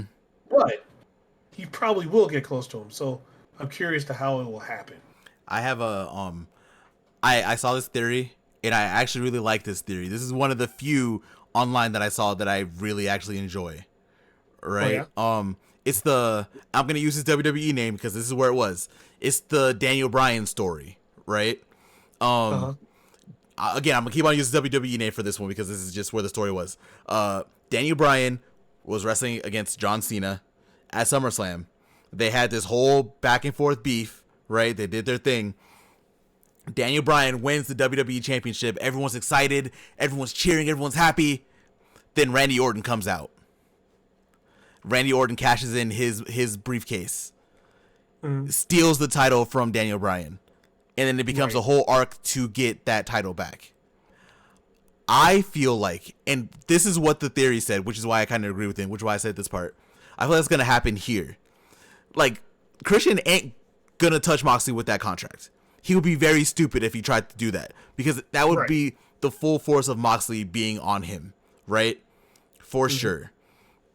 So, I think, and this theory also said this too, which makes sense, it's going to be one of the young guys. I don't know which one. Like, the two that were called out were Darby Allin and Orange Cassidy. Orange Cassidy ain't really that young, but you know what I mean. That one of them is going to win the championship from Moxley after this whole war between AEW and the BCC. Then Christian's going to come out, steal the title, and then there's going to be another chase against Christian for whoever wins the AEW championship from Moxley. Right. So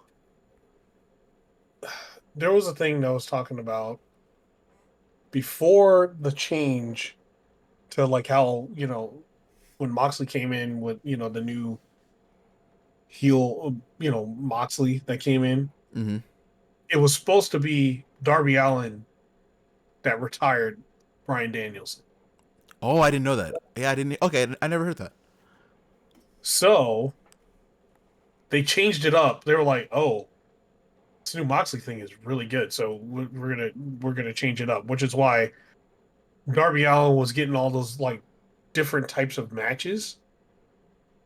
Like, it was just like with a whole bunch of different people. Why they transferred the number one contendership and all that stuff, right? Mm-hmm.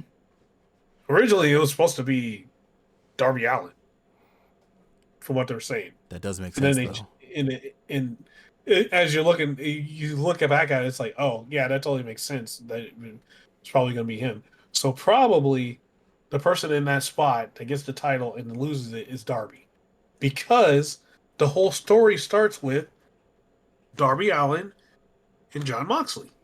Yeah. The first person Moxley is looking for is Darby Allin. The first person that felt the effect of what Moxley is doing, Darby Allin. Because he lost his number one contendership to Moxley. So, as this story goes on, the BCC and AEW storyline goes on, Darby Allin is probably going to be in that position, and he's going to get that. He's going to win after getting damn near killed. And of course, it'll make it easy. You know, if we go by like that one, the Bryan Danielson, Daniel Bryan one, right? Mm-hmm. It'll totally make sense if fucking Christian just rolls in right after that and just steamrolls him real quick and then gets the quick 1, 2, 3, because Darby Allin would have damn near died against Moxley. Oh, for sure. So yeah, no, that fits. Yeah, it's a theory. I like it.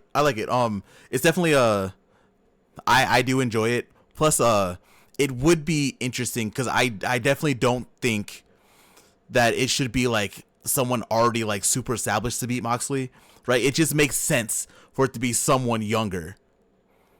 And right now, and I keep on saying younger, like fucking Orange Cassidy's like 40, but right. it does make sense. It makes the most sense for Darby to be in that spot. It does. And I really enjoy hearing that. And I guess now that I'm thinking about it, you said it too. It would have been kind of like, not lame. Lame isn't the right word. But it would have been a little like whatever if Darby would have beat Danielson at Wrestle Dream, right? Like you're in Washington, we get it. Sure, you get to be the guy to retire Danielson. Instead, they traumatize the entire young generation of the AEW locker room. I feel like this was a really good audible by AEW then. Like it just works out better. Yeah, and I think like it'll get Darby over way more. And actually, if we're talking about it, like as far as the young guys go, look at all the teams that have been rising up after that, right? Yeah. Private Party. Private Party was like in that middling, kind of middle of nowhere thing. BCC shows up, specifically targets them, and Moxley tells them, I'm going to give you a gift. What was that gift? The gift was, it made them serious. It made them actually take everything serious and stop clowning around and do their damn thing. Yeah. Which that's what they've been doing now. They changed their theme. They're in there. They're doing the thing now. Next up is like Darby Allin's always Darby Allin. He's gonna kill himself every match anyway. Mm-hmm. But we're gonna see it again because he's calling out the Dark Order now. Oh, I kind of spoiled something else, but yeah, we'll talk about it later. It's fine. Yeah, we'll talk about it later. But well, actually, on Dynamite, they were beating the shit out of the Dark Order, right? Yeah, that was like the end segment, right? Like right after the match ended, we got like a little like few minute thing. Yeah. Yeah. Well, no, yeah. So, they're gonna. I can see the Dark Order suddenly just like, because they've been like AEW faithfuls. They've been there for forever, picking up their shit and becoming the actual Dark Order again, right? And not the clown act that they are right now. They're gonna get serious. Like every time the DCC touches somebody and beats the crap out of them, it makes them more serious. So, and you got, they haven't touched Daniel Garcia yet, but I assume that's going to happen, and then Daniel Garcia is going to be even more serious Daniel Garcia. Daniel, like they haven't touched Garcia, but Garcia is like already kind of involved because he was out there during the 6-man match where the BCC came out there, right? So he came out there and he was trying to fight the BCC, and then he got to the face of the Elite, and Darby, Jesus Christ, not Darby. Garcia already kind of has a thing going with Jack Perry right now. So, like, there is, like, he didn't touch him, but he's also affected because Private Party's affected. And now they're together. Yep. So, you see all these seeds planted. It's like, yeah, every time you touch somebody, it's specifically the young guy teams, all the young guys. Or, people that have been there forever, right? Mm-hmm. Touches them. It's like, okay, let's see what you guys can do now. I'm calling you guys out. I'm going to make you more serious. And let's be real. This has been necessary. Because if we can be completely honest, like for a while there, AEW has lost their way. Like we talked about how AEW was in 2022 and 2023, right? Yeah. During the Punk era and them getting Collision for the first time. There were still like great things that were happening around there, but they were more like WWE light at that point. And MJF was the perfect champion to be WWE light, right? Because he's still very good in the ring, and it is what it is, right? But he is definitely like a very entertaining storyteller, and he's definitely like the type that like he tells the type of stories that WWE loves, which is why I'm kind of like not into the Adam Cole MJF thing right now with how the whole switch happened and all that kind of stuff. That's not really important though, but AEW kind of lost their way. They didn't really know who they were.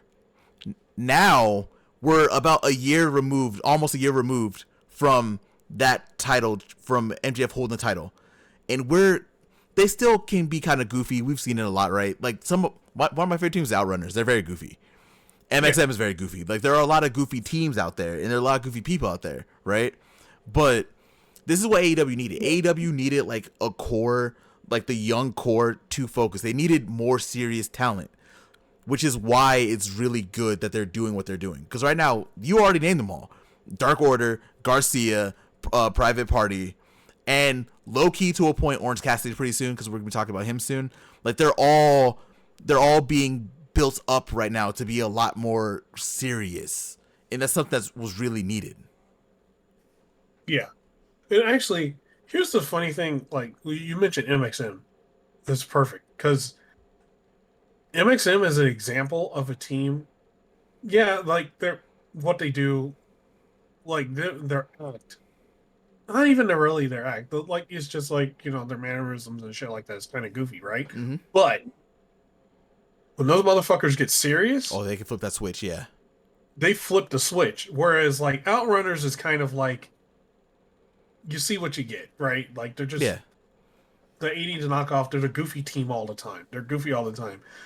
MXM is like the kind of the flip side of that. They're kind of outside the ring. Yeah, you know, they're hilarious to watch because they do they do their, model stuff and stuff like that outside the ring. But when they get into a match, the motherfuckers are serious. Yeah. They get serious, and the way they do their tags and stuff like that, that's like, oh no, these guys are a serious team. You see that. You're like, okay, yeah, they're serious. They're about as, wrestling wise, they're about as serious as like FTR is, right? Yeah. Like, they just go in and they're a highly functional, coordinated team that they're serious. Like, you can't really fuck with them. They had a really good match with Private Party on Rampage. So like they have a they do flip the switch too. I just use them as an example because it's an easy example. But you still do need the goofy, but at the same time, AEW's problem was that they had too much goofy. I feel like now they have like a better balance between goofy and serious acts. Right. It's kind of in a way, it was kind of like how Impact was. Mm-hmm. I can For see a that. little bit. They had that, they had that little point where they were trying to find what they are to where, and then they eventually got to where they are now, where they're they kind of have like the good mix because they always have good wrestling no matter what. Mm-hmm. And then they have, they have the story segments here and there, but their base is like good wrestling, like good solid wrestling all around, right? And AEW had to come to that, had to come to that. It was like, wait a minute, we're the best wrestle. We got to show everybody why the best wrestle here. So we got to get people that, yeah, they can do the silly shit, but they can go, right? So, and I think that's where AEW is right now. They got all the pieces, and now they're like, oh, this is how I put all these pieces in these places. This is how we should do the show. They're finally getting into that. I'm saying finally, but they kind of got into that groove around All Out, All In season, Yeah. where they were just constantly having bangers of shows. That's really where they found they found their spot and where they needed to be and how they needed to do it. Mm-hmm. There's one more thing we need to talk about before we move on to the other shows, and we're just gonna probably just gonna knock those shows out quick because there was a lot happening, but we're not gonna touch on them too much. Yeah, Moxley has not had the belt. Nope. He explains a little bit on Collision. We'll talk about that a little bit later. But yeah, Moxley, we haven't seen Moxley had the belt for 2 seconds and then handed it off to someone and put it in a bag, and we haven't seen the title since. Nope. They're carrying around a suitcase, so I wonder what's in the case. Do you think? Oh, actually, you know what? I can probably ask you a little bit later because there's a Collision segment. I'll talk about the Collision segment really quick right now, and then we can go through like all the other stuff. Yeah. At the very beginning, like right around the beginning of Collision, we got another Moxley promo, right? Moxley was at Collision, crazy enough, which is, people usually don't show up to Collision. That's fine. he was talking about how the AEW World Title, as it is now, represents everything that he hates about AEW. Like Yeah. he was basically bad mouthing like how about the title and how it's not serious, how he's the only one that can actually be on the throne of like taking. Well, I'm saying taking it seriously because that's just kind of where our conversation was going. But he was basically saying like he is the savior of AEW, and he the belt didn't represent what he wanted to represent. So it sounds like they're going to have a new title made, to me, or we just don't see it anymore. That's also a possibility. But at some point, he's gonna have to defend the world title at some point, and we're gonna have to see the world title. Marina Shafir is the one holding the suitcase. Something's in the suitcase for sure. Like they've used it to attack people. Something's in there, but it's just the fact that we haven't seen the world championship since he won it from Danielson. Like the physical title has been gone. Right. What do you have any ideas? Do you have any thoughts about what? I'm guessing new title, but do you have any ideas on what that can be, and well, maybe not why, but you know what I mean. So either he's getting a new title made, and of course, like there's the two theories, right? There's a theory that he did all this shit for himself. If that's the case, he made a new title because, by the sounds of it, he's repulsed at looking at that title, so he wants something that represents what he feels the title should be. Mm-hmm. Or he gave it to somebody, which is feeling more and more or less likely. Mm-hmm. I feel like they're making a new title, and they're going to present it whenever he does his first title defense.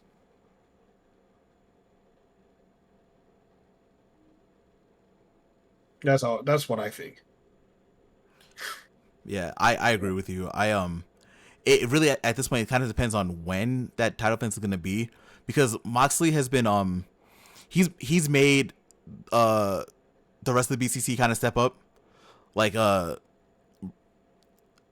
we had the Trios Championship match at the end of Collision that we'll talk about a little bit later. Yeah. Some stuff happened on Battle of the Belts that we'll talk about later. There was a lot of them are stepping up, but Moxley really hasn't been in the ring. The only time Moxley really got his hands dirty was with Darby and with I guess Private Party too. But really Darby and Danielson was really the only times he really got in there. Like he was beating up everyone. Like we saw what he did to Andretti, right? But realistically, he's only really done shit to two people. Yeah. I don't even know who's going to be challenging him next.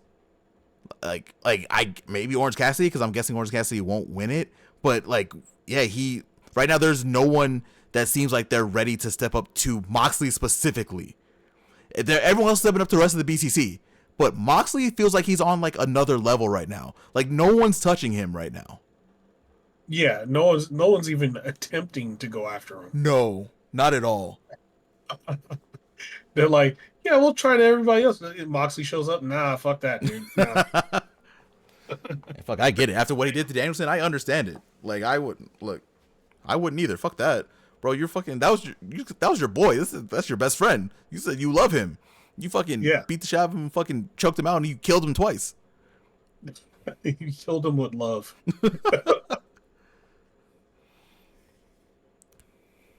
Oh man. Yeah, man. Let's get to that. Let's talk about Rampage, man.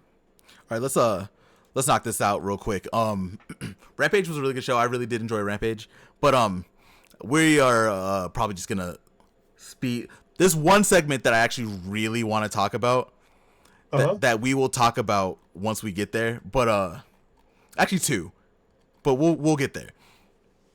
First off, Rampage started with Mark Briscoe versus the Butcher, Big Butch. I actually probably won't break this down. I actually had notes about how the match kind of went down. I'm actually not gonna do that. Mark Briscoe basically had control of the entire match, a majority with his striking. There was a point where Big Butch came and did his thing. Butch hit like a nasty jackhammer. It looked beautiful. Either way, didn't matter. Mark Briscoe won with the Froggy Bow. And then right after that, we got Kyle O'Reilly versus Aaron Solo, which we haven't seen. We haven't seen Aaron Solo in a little while. Yeah.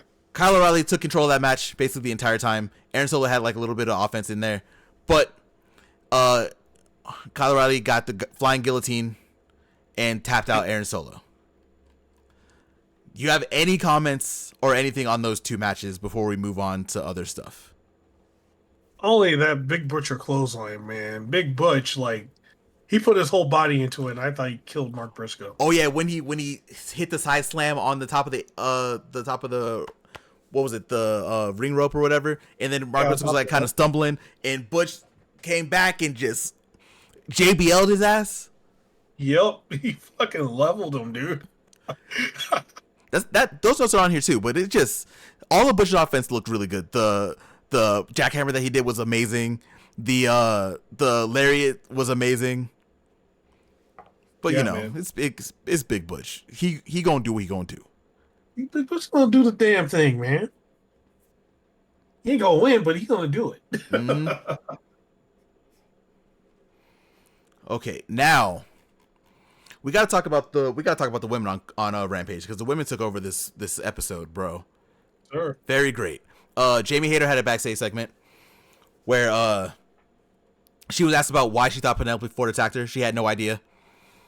But she said that basically the locker room is a bunch of little bitches, kind of like Mariah did, and said that she's coming back for her AEW World Title.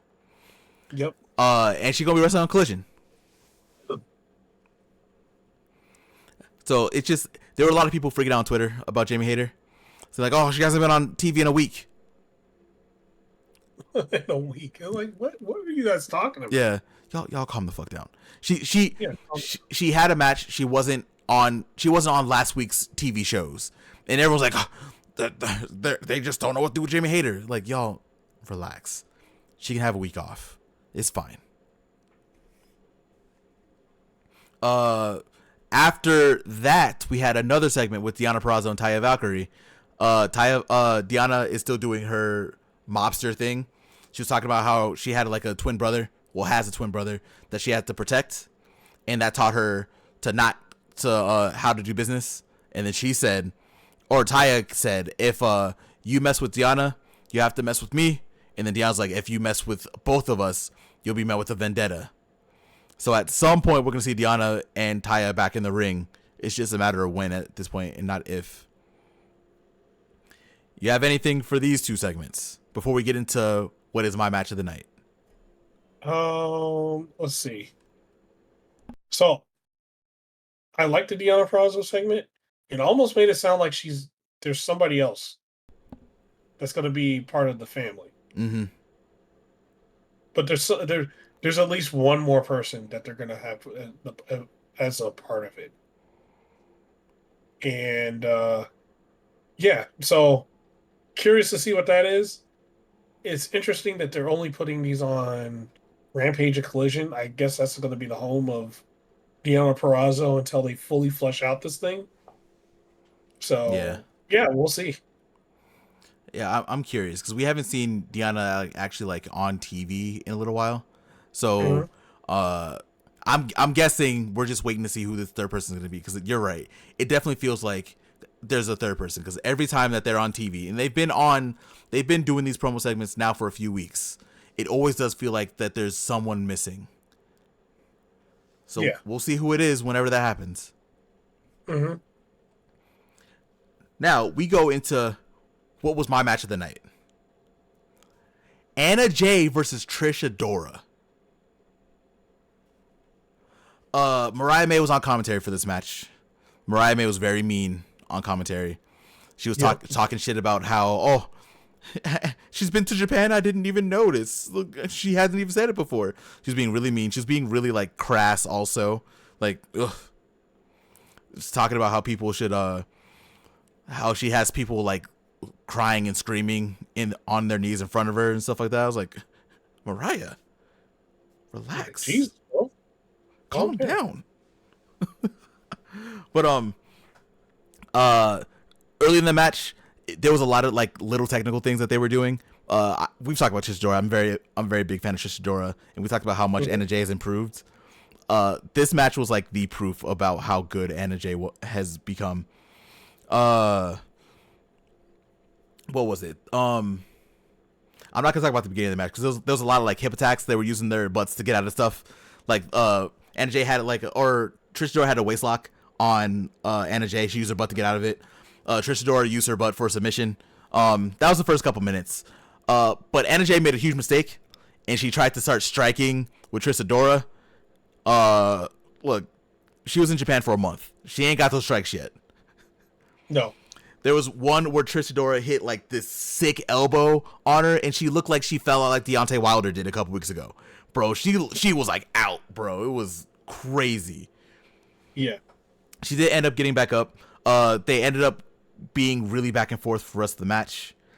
It got to a point where Trish Adora had like this wild ass submission on her, where like she had her legs wrapped around her in one arm, and Anna Jay was like upside down, and then she squatted down. She had her arm in another lock, so she was just kind of sitting there.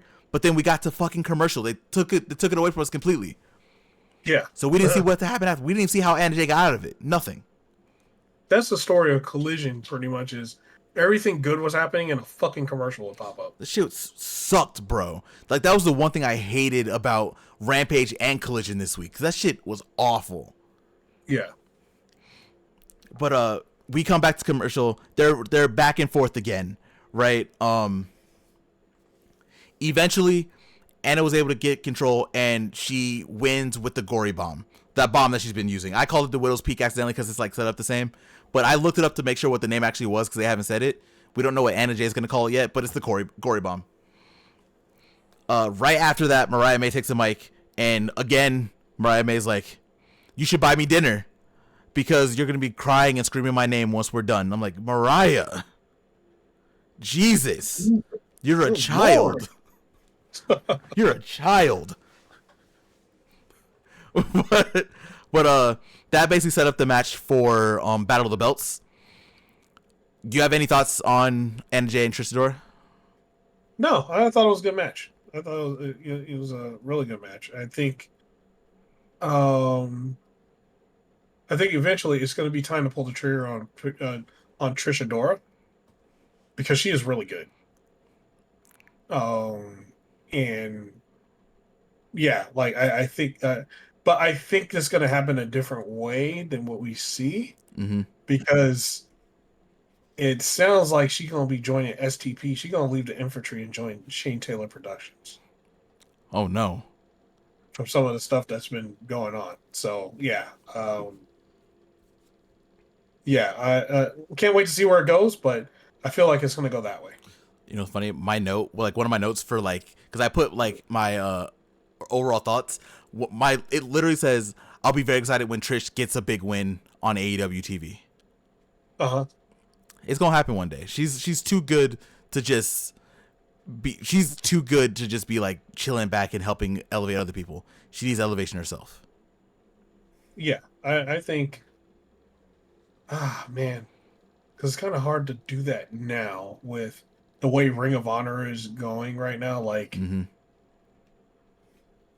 Athena is prepping to have like 2 feuds, right? She has one going on with Abaddon, right? And then after that one's over, it's the eventual turn with her and Billy Starks, right? Yeah. She's probably gonna lose the title of Billy Starks. Is pretty much what's gonna happen. Yeah, that's the story of Ring of Honor, right? That story's been going on for like 2 years.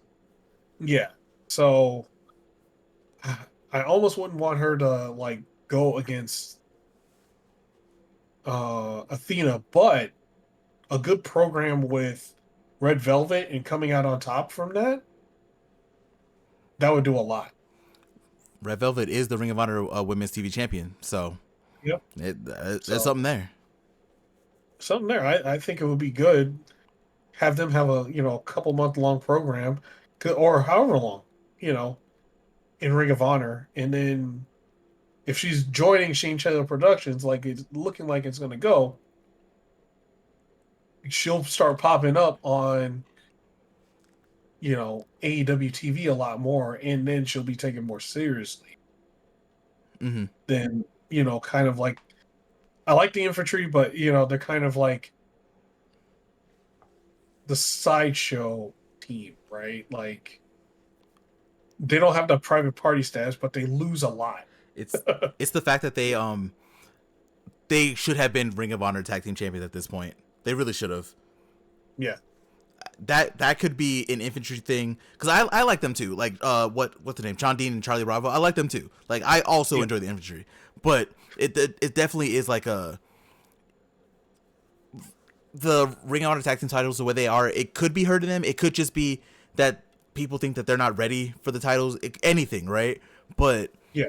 yeah, I would also like, if Trish Adora goes with Shane Taylor, I would like for the infantry to go over there also, if I'm gonna be completely real. Like, I would love them as like a package deal and all just being together. But I mean, either way, we'll see what happens. Yeah, the way it's looking, I don't think it's going to be like that. Yeah, probably not, honestly.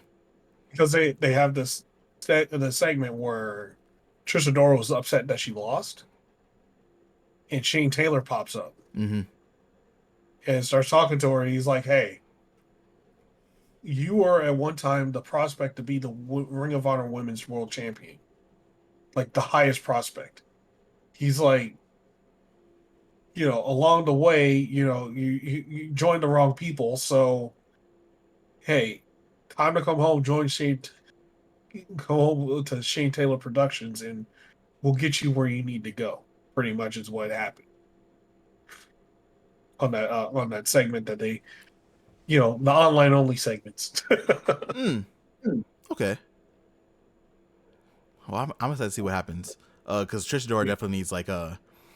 Trish Adora can definitely be like someone good for like how Queen Aminata has been. Like Trish Adora can be that too. Yeah, Just got to give her the opportunity to do it. And just thinking about it, it's like that Ring of Honor Women's upper mid card is stacked, man. No, it's ridiculous, bro. Like, it's ridiculous. Athena, Billy Starks. They had Queen Aminata there. I think she still wrestles on Ring of Honor here and there. Yeah. Like, they have Red Velvet, Abaddon, who's been doing fantastic work over the last like couple months. Mm-hmm. Like, they are ridiculous. I didn't even mention Trish Adora. She's up there too. Like, they are ridiculously stacked in Ring of Honor right now. Yeah. And all that can translate to the upper mid of AEW. Like they can easily, like, if they wanted to start like slotting them in, they could. Yeah. So yeah, man. Now we're gonna get to what I believe might be your favorite part of Rampage. Oh yeah, by far. Harley Cameron. Harley Cameron was backstage. She was doing an interview. She was asked about where Saraya is. She kept on saying that she's incapacitated. She said she was in the capacitation. Yes. And then she said that she has a lot to offer on her own. She said she's a singer, which, we've heard her sing on AEW TV before. She says she's a dancer. She ventriloquism, which she did a really good act. Like, it looked really good when she did it on TV. Yeah. She also said she could speak Chinese, and I think it was Renee. Renee was like, "Speak Chinese," and Harley Cameron was like, basically was like, "Yeah, bitch, I speak Chinese in Chinese." I don't know what she actually said in Chinese, but I'm pretty sure. I'm just assuming it was like, "Yeah, bitch, I speak Chinese. What do you think?" Yeah. And She's just started speaking Chinese. And like, she speaks Chinese, and she said that she's gonna be wrestling Chris Statlander on Collision, and she said she is very versatile, and that was the end of the promo. Yeah, it was hilarious. It was great. Like, at this point, I'm like, okay. I know they have the thing with her and Saraya. Saraya has the Jericho Vortex thing too. It's the Saraya Vortex now. Yep. I think Harley Cameron's ready to get out of it. Like easily, like just watching this, I'm like, she doesn't need to be with Saraya. She can easily do this on her own and be just as good, if not better. I mean, we're gonna call a spade a spade. We're gonna be 100% honest right now, right? Harley Cameron is the speaker of that faction between her and Saraya. She's the one who's on the mic more. Harley Cameron right now is also the better wrestler. Yes. Granted, I know Saraya. I'm be honest. I didn't think Saraya was really that great, even in WWE. I'm gonna be that guy, I guess. I definitely think AJ Lee's the one who carried her because AJ Lee is like the GOAT of that time. But neither here nor there. Harley Cameron right now is just wrestling better than Saraya is. Also, Saraya was hurt, so she could still have issues with her with her neck. You know, you don't really get over that having to be retired for what happened with your neck. Sure, throw whatever you want in there, but right now Harley Cameron's the better, like, all around wrestler. She doesn't need Saraya anymore. No. She already, and she's already showing it with everything she,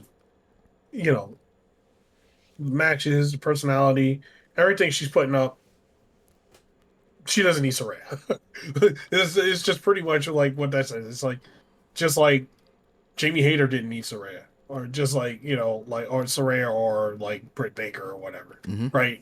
It's in that same vein. She'd be better without her. I think it's funny because I feel like that leaves Saraya out in the cold, which is like similar to what happened with Britt Baker and Jamie Hayter.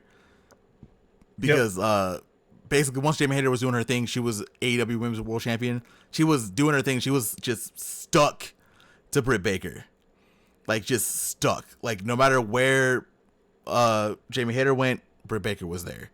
The same thing is happening right now with Saraya and Harley Cameron.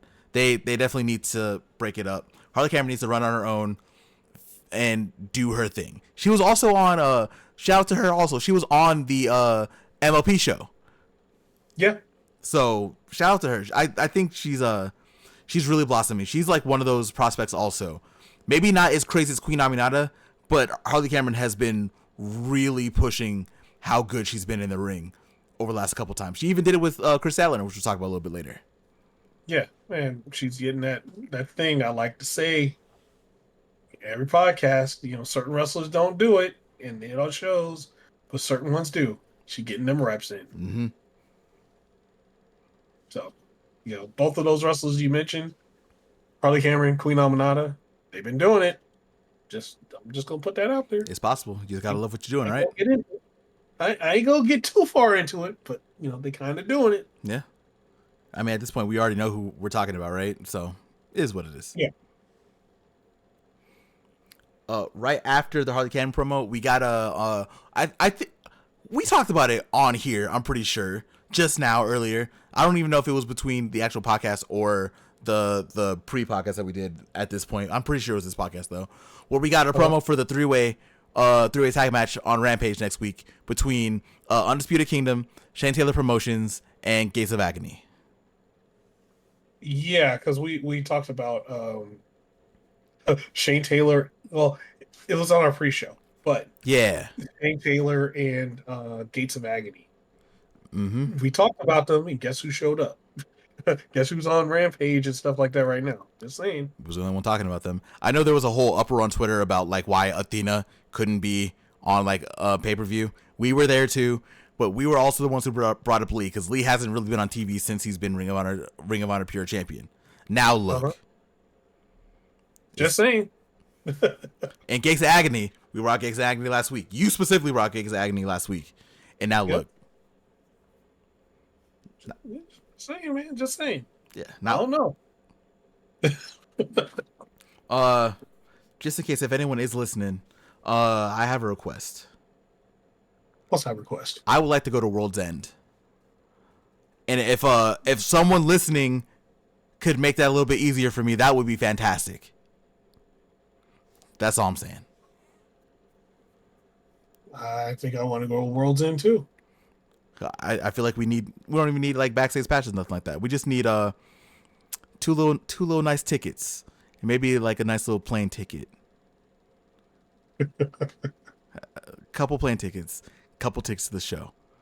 That's all we're saying. Just a little bit, hook your boys up. Yeah, please. But we are going to the main event, which was Private Party versus MXM Collection. Like you said, they are goofy, but they can be serious. It started off a little bit goofy, though. Quinn and Mansoor started the match. They were doing a little bit of chain wrestling here. Mansoor got the advantage and then immediately posed. Mark Quinn was not happy about that. He pushed him, put him into the corner, and here comes Madden. So Zay comes in on Private Party side. They're kind of doing their thing. Zay tries to overpower Madden. It doesn't work. He does eventually take advantage for a second, but then Mansoor comes back in, and they're able to take control back. It was like a little struggle. Eventually, Private Party was able to get a couple tag team moves in there on Madden to make it a little bit more fair on their side. Still didn't really work. There was a point where Quinn was basically just getting the shit kicked out of him for like 5 minutes. Yeah. Quinn eventually was able to get out of the corner and tag in Zay, who I know what Stokely said. They're making it really seem like that he is like the guy in that tag team right now. I'm just saying. Zay comes in with the hot tag, cleans out MXM. Everyone's all happy. Again, we still get a little bit of back and forth. They were able to neutralize Madden. And then Private Party uses the Young Bucks signature move, More Bang for Your Buck, to pin Mansoor for the win. Yeah. What are your thoughts, Proffitt? My thought is this. Private Party is the mix between the Young Bucks and the Hardy Boys. Yeah. Because they were using Hardy Boy shit too. Yeah, we got Twisted Fate in there, which they called a cutter on on commentary. Well, we got Twisted Fate in there. But he was Zay was also dressed up like Jeff Hardy. Yeah, he had the holy shirt. Yeah. Yeah. So I'm like, okay, I see you guys. You had that plus you had like the pants that look like the Young Bucks pants. So it's like they're literally, and the way they wrestle is like they're literally a cross between both of those guys. Well, Zay was with the Hardys for a long time, right? It was like Quinn was out for like a year, and he was with Matt and Jeff for a while. Brother Zay. So but I think Private Party's really good. And this match was fun. I enjoyed this match because MXM brings the JoJo's Bizarre Adventure poses, and I'm all for it. They're so great every time. They're so great. We talked about them earlier in the podcast. Their MXM is just great. Yeah, they're so like for you guys don't know, there's a series called JoJo's Bizarre Adventure, and it's known for it's a serious show and stuff like that, but like it's known for they do all these poses like all the time, and MXM literally does like pretty much does that. And the specific thing that the MXM are, they do all the poses of the fucking Pillarmen.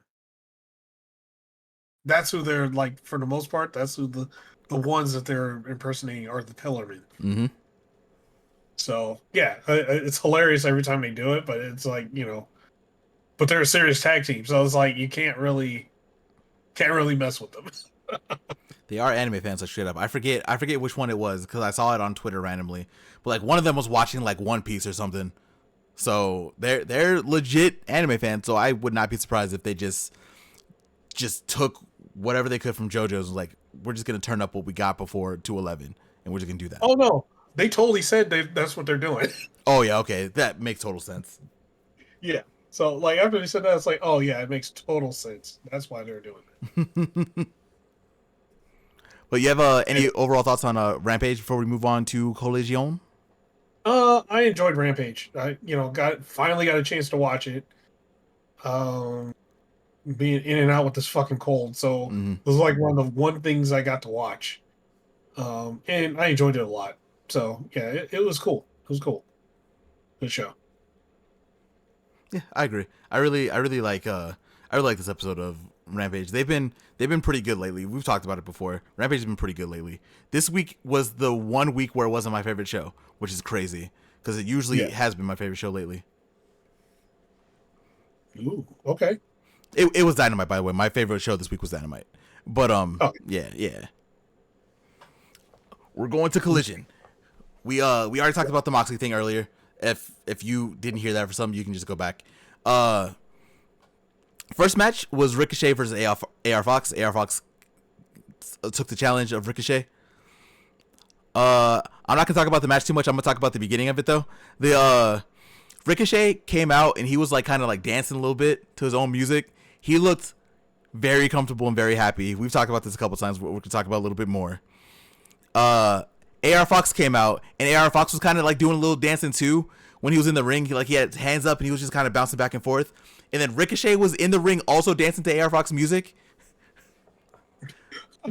So they were having a time, bro. Like it's the very beginning of the match. So if you ever get a chance to sit down and watch Collision, just watch the beginning, the right during the entrances. It is hilarious. Mm-hmm. They both look so happy. It's very hard to explain this match, so I'm not going to. It's one of those matches where you just can't, right? There was a lot of offense in here though from Ricochet and AR Fox. Like they have known each other for a long time. You can really tell that they've known each other for a long time. Mm-hmm. Let's see. How can I explain this match? If I will. You know what? I'm not going to actually. I will talk about a couple spots though.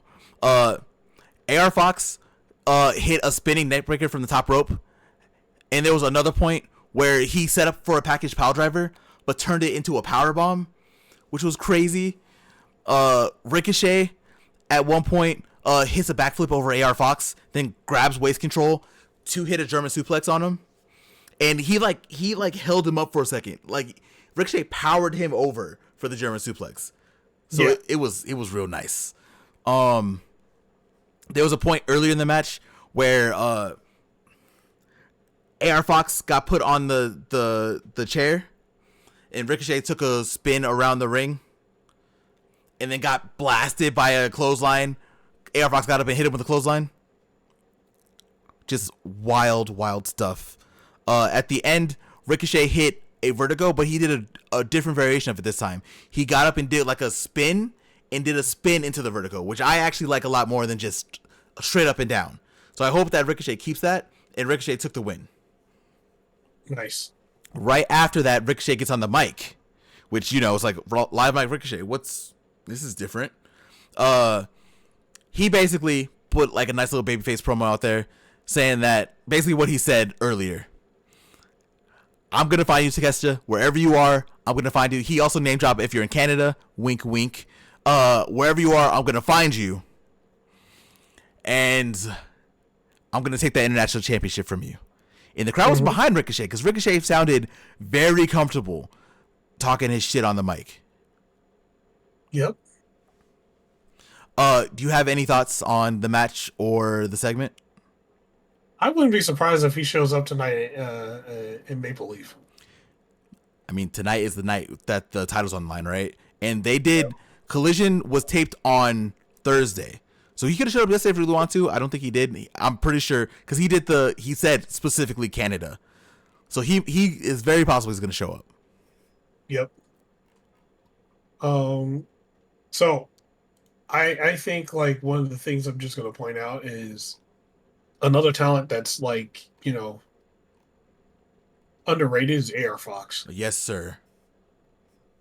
That guy can go. Like, he was doing it in Lucha Underground. Like, everything he was doing there is like they did here. And like, actually, this is like literally a Lucha Underground match, like between those two. It really was, honestly.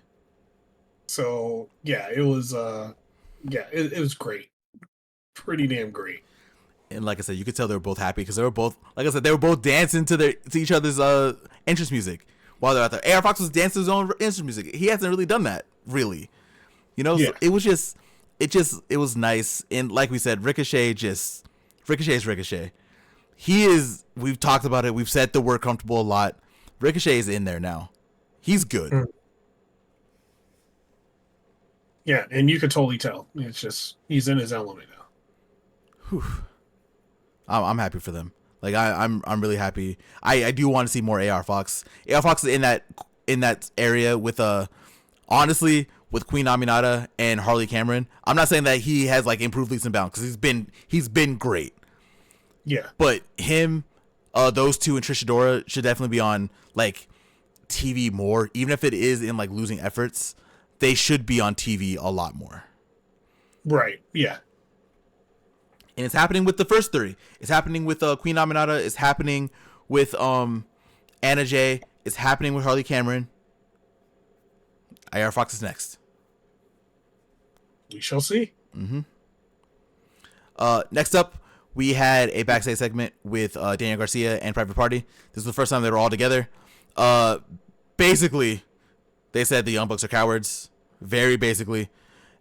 And that they should have helped out. They just want to see their company burn. And they all called out their objectives. Daniel Garcia wants that TNT championship. He wants to fight Jack Perry. Private Party want them tag team championships, and they're gonna get them. Yep. And they said they're not gonna sit back and they're gonna watch BCC. They said they're not gonna sit back and watch BCC burn down AEW. Yeah. Right after this, we had Wonder Girl herself, Harley Cameron, wrestling against Chris Statlander. Funny enough for this match was power versus technique.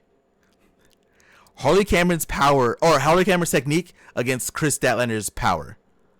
Right. Harley Cameron was trying to like outmaneuver Chris, and it looked really good. Like she was trying to hit strikes in different angles, trying to do things to get Chris like off her back foot. It didn't really work. Chris Statlander did end up winning the match with Saturday Night Fever. After that, Chris Statlander got on the mic. And she said that she likes to prove herself and she wants to wrestle Camille, which is what we talked about a little bit earlier, that we're getting Camille versus Chris Statlander on Fright Night Dynamite in 2 weeks. Mm-hmm. Any thoughts on this one? No. There's nothing else. Nothing much to say other than it's two of the wrestlers in the women's division I enjoy watching. Like they're both great. Mm-hmm. So, and this is the setup to maybe Statlander going against Mercedes. Maybe depends on if she wins against Camille or not. Yeah, we'll have to see what happens because it's definitely not it's definitely not cut and dry, right? I can also see Camille winning that match too. Like it's a very big toss up. Yeah, it's a big if, right? And considering you don't need to win, you pretty much just call your shot and get the title match for a TBS championship because it's pretty much an open challenge title. Mm-hmm. She doesn't really need to win against Camille. So she might lose to Camille and still go against Mercedes. So we'll see. Yeah, we'll see what happens.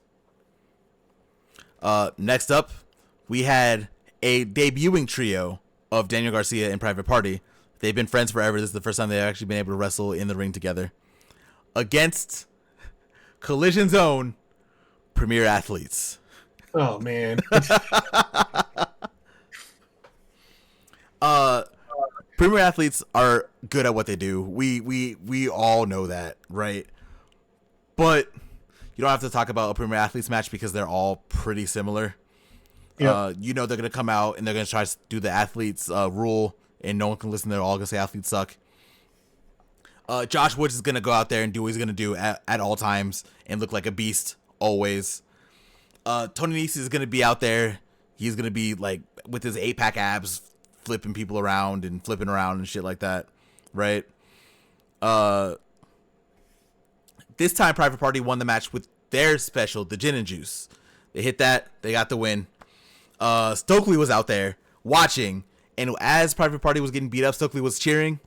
But once Private Party won, Stokely looked very upset. What a dick. Yeah, he was on the ramp.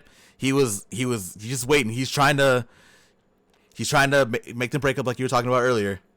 It's not going to work. They about to be tag team champions, but you know, he tried. Any thoughts on this match? No. The second you said Premier Athletes, like, oh man. I'm like, all right. I like the premier athletes. I do too.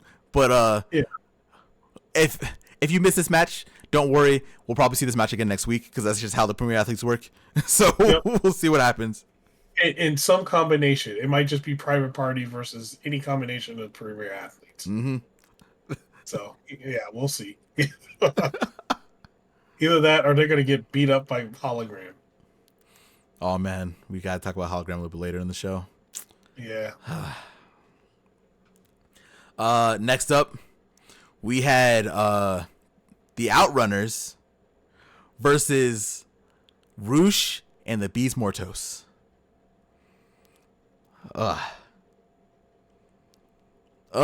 Man. This was a back and forth match as you expect. The Outrunners are those guys now, right? They are able to have back and forth matches. They're not just gonna get beat in 2 minutes anymore. Yep. If you've seen one Outrunners match, you've seen them all. I enjoy them. You have to be scripted and you have to be able to do your thing, right? Outrunners were doing their thing in this match. They tried as hard as they could. We did get to see Turbo Floyd do his body slams. He got a few in. But you're not gonna body slam Roosh and Mortos like 10 times. It's not gonna happen. Those are big boys. Mm-hmm. The match ended because Dralistico, who was out there with him, I didn't mention that, distracted, I believe it was Truth Magnum, and Roosh stole the pin. So it wasn't clean, but LFI won the match. After that, LFI started attacking the Outrunners. And then FTR comes out. They were kind of teased, like, I guess no one expected FTR to be there on that episode of Collision. They ended up being there, and they did the pose off again like they did at the end of, or not the end, during their time on Dynamite. And that was really that segment. You have anything on that one? Oh, no. Like, Outrunners can... So I'm going to say this like kind of like how I said, like, what, Private Party a while back. Mm-hmm. The Outrunners are now that team that can lose and nothing happens to them. Oh, yeah. It didn't help that LFI had to cheat to beat them, too. So, like, it wasn't like, nearly clean. Yeah. Because Dralistico kind of interfered a couple times. It wasn't just that one time at the end. He was messing around. So, you ain't just going to be able to beat the Outrunners. But if they do lose, it don't matter. It doesn't matter. Yeah. It doesn't matter at all. So, yeah. They're that team now. After that, we had Orange Cassidy wrestling against Bulk Bronson of the Iron Savages. So you got your team back to back. No.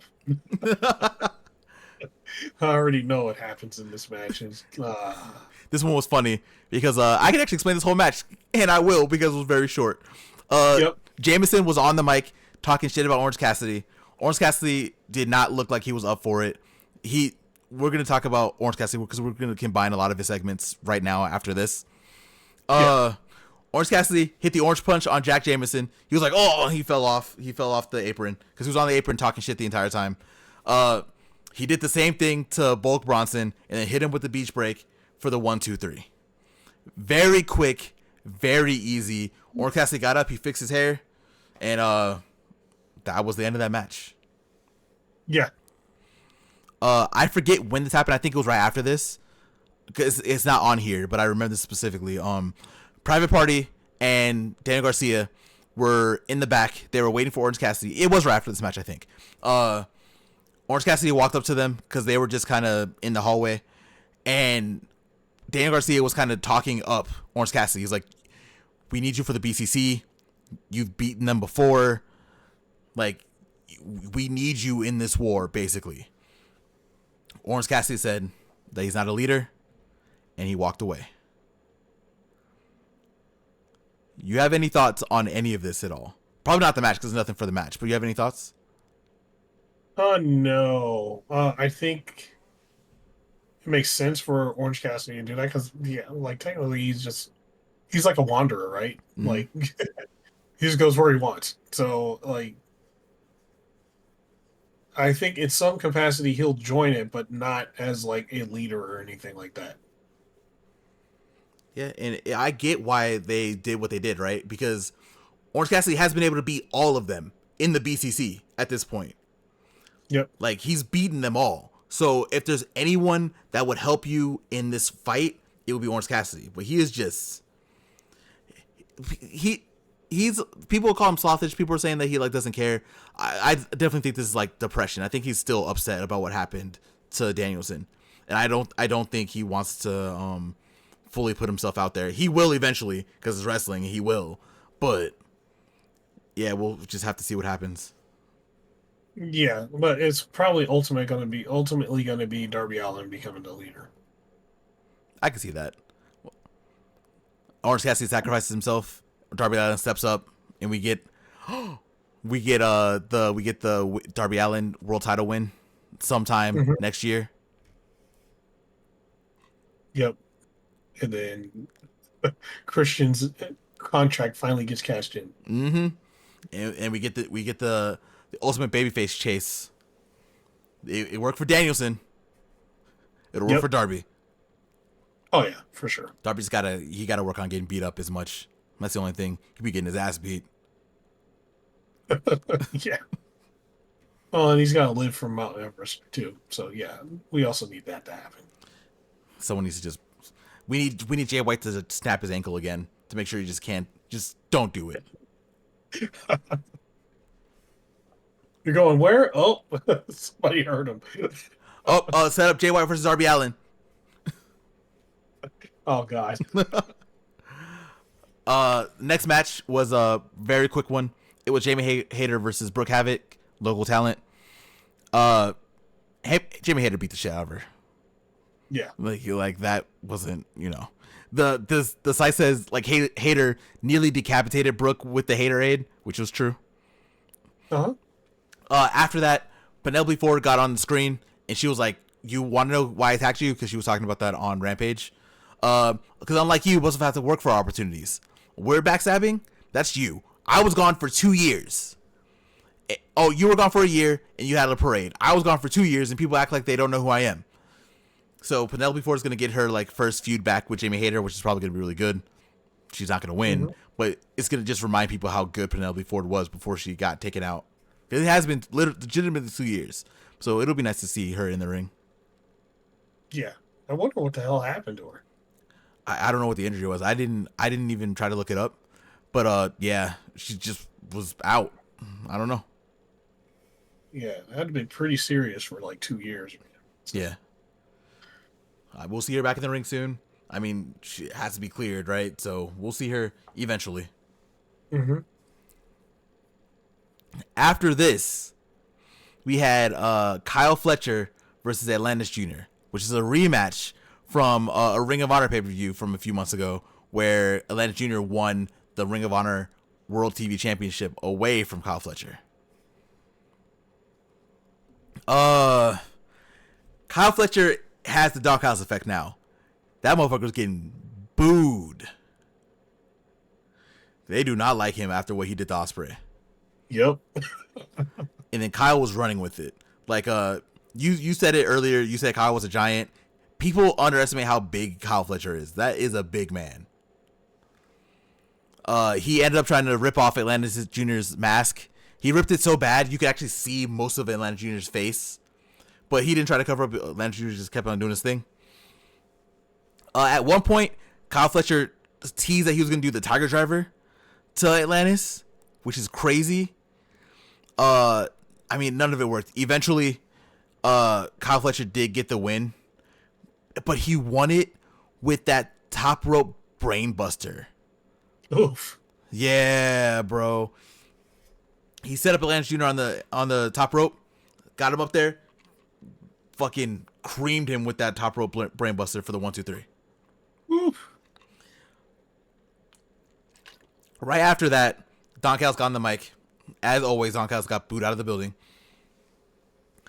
He said Kyle Fletcher had something to say. And Kyle Fletcher, again, because people hate him now, also got the Don Callis treatment. Because usually, like, whenever they pass the mic, they'll get, like, a little boos. It was about the same. Kyle Fletcher teases that he's going to talk about what happened on Dynamite this Wednesday. So we're going to hear from him on Wednesday. Okay. Any thoughts? No, just greatness. Greatness is happening right here. We've talked about it, right? We've talked about how good Kyle Fletcher is. We've talked about how good he's always been. But this is also we called it earlier. We said that Ospreay needs like a foe, and Kyle Fletcher would be great. Look what's happening. Yep. This is also going to be really good for Kyle Fletcher too. Yeah, big time. Next up, we had House of Black, who is teaming again for the first time in a little while against people I literally don't know their names, which doesn't matter. On the website, they just called 3 local competitors. Yeah. I have no. One of them is like Chris Nasty, I guess. He got beat up. It doesn't matter because Dark Order, House of Black won very convincingly, as they were going to. Which I guess this means that the House of Black also now has the most wins of the trios in AEW. Mm-hmm. So we're gonna see them with BCC at some point. Yeah, they wouldn't say that unless they're trying to build them up, right? Mm-hmm. That specific factoid is like, oh, they're the most winningest, trios team. It's like, oh, I see where you're going. Yeah. Next up is the main event of Collision, but we have Battle of the Belts to talk about a little bit too, so we'll probably just speed this one up also. We had the World Trios Champions, which are Claudio Castagnoli, Pac, and Wheeler Yuta, versus Action Andretti and Top Flight. I don't have to talk about this match too much because, realistically, it wasn't like a domination. There was still like some back and forth, but the BCC just kind of took this, bro. Yeah. They just beat the shit out of Andretti and Top Flight. Andretti's the one who got pinned, so that's gonna probably mess him up even more because Andretti's just been having issues lately. Mm-hmm. After this match, BCC does what they do. Jon Moxley shows up with Marina Shafir, and they start beating up Top Flight and Action Andretti until Dark Order comes out. So Dark Order's out there. They're also trying to fight. And this actually leads us into Battle of the Belts. All right. So I'm just going to run that and we'll just talk about both these together. So at the very beginning of Battle of the Belts, they're still fighting Dark Order and BCC. Moxley takes the mic. Loki at this point, Dark Order's kind of like depleted. They're done. Moxley takes the mic and was like, all right, we'll give you what you want. We'll put the trios titles on the line right now again against you guys. Let's go. The match went how you expected. Yeah. The other two couldn't even get in the ring. It was just John Silver basically by himself because Evil Uno, who never even got in the ring at all, was laid out during the brawl, and Alex Reynolds, he eventually got up, but he was also kind of slow to helping out. None of this mattered. They got beat up again, and the BCC won this and retained their titles again. So they had 2 title defenses in the span of 30 minutes and just won them both kind of convincingly. Yeah. You have any thoughts? Yeah, BCC is just running roughshod now. So, yeah. But sounds like they're eventually going to have to clash with the House of Black, and it ain't going to be so easy. Yeah. I assume how they're going to, like, put them there, because House of Black don't really give a shit about what's going on in AEW. They don't care what they're doing. They probably just care about the Shield titles, so that's probably how they'll spin that. Right, yeah. But, yeah, because the BCC will have what they want. Mm-hmm. So, if they have what they want, House of Black is going to just terrorize you until they get it. Yeah. I mean, we'll see how that goes. Next up, we had for the AEW the AEW Continental Championship, champion Kazuchika Okada versus Kyle O'Reilly. And let me be honest, This was Okada at like 1.5 out of 10, bro. Okada was big chilling. Kyle O'Reilly was trying his heart out. Bro, it was like night and day. Like, Okada was like, it felt like he was running at half speed. Kyle O'Reilly was trying to do all of his offense. The match was good because Okada can sleepwalk to like a great match, right? And this is pretty much what he did. Obviously, Okada won this. It's Battle of the Belts. There usually aren't any surprises. Wink, wink. Usually. Yeah, Okada won this match. It was a nice match. Okada didn't really look like he broke a sweat. At the end, he went like whoo, like he did like a fake like heavy breathing. Okada was fine. Yeah. Any thoughts here? No, like we knew it was going to be that. Like Kyle O'Reilly, like right now as he is positioned, isn't even. He isn't at the level to make Okada go to like Tokyo Dome Okada, right? He isn't that level of opponent for Okada to take that seriously. People keep on trying to call that out, and I think that's a bad idea because a lot of y'all want, and I like Kyle O'Reilly. A lot of y'all want Tokyo Dome main event Okada. No, you don't. Trust me, no, you don't. He ain't ready for that. No, that's a whole different beast, bro. Like, and I know Kyle O'Reilly's wrestled Okada before. Like, I know that. I've seen the matches, but yeah, bro, you don't want that. Oh no, you don't want that smoke. No. But he's saving it for Continental Classic. Him and Shelton Benjamin in that final. I'm switching. Like I said earlier, I'm switching up. Shelton Benjamin, Kazuchika Okada, finals, Continental Classic. Yeah, I'd like that. Next up, we had a very quick one with Brian Cage and Lance Archer against John Cruz and Jack Cartwheel. I think he's making his debut. I don't think I've seen him on AEW before. I like Jack Cartwheel. Oh wow! Oh, they put Jack Cartwheel. Yeah. Oh shit. Yeah. He got his ass beat though. Yeah, unfortunate for him. they put him up against Lance Archer and Brian Cage, so you know how that was gonna go. Yeah, they put him up against two axe murderers. So yeah, got beat up. This is just hyping up Brian Cage and Lance Archer as a tag team. They're gonna do some shit. I'm excited to see what happens. Yes, sir. And now, the main event, the final match we're going to be talking about today, the AEW World Championship or AEW Women's World Championship Eliminator match between Mariah May and Anna Jay. Oh boy. Usually, Battle of the Belts, you kind of expect what's going to happen. There aren't really title changes in the Battle of the Belts. There aren't really any surprises. You just kind of expect whoever the champion is to win that match because it's late, we're chilling, doing what we're doing, right? That was not the case this time. Yep. Mariah May and NJ had a really good back and forth match. I wish I could talk about everything that happened in the match. I can't. This is definitely one that people should watch if they haven't watched it.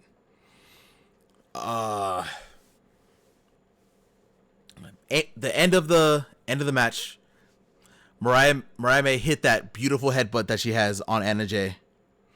Anna Jay kind of staggered, but then she got advantage and she hit the roll up on Mariah May and got the 1, 2, 3. Yeah.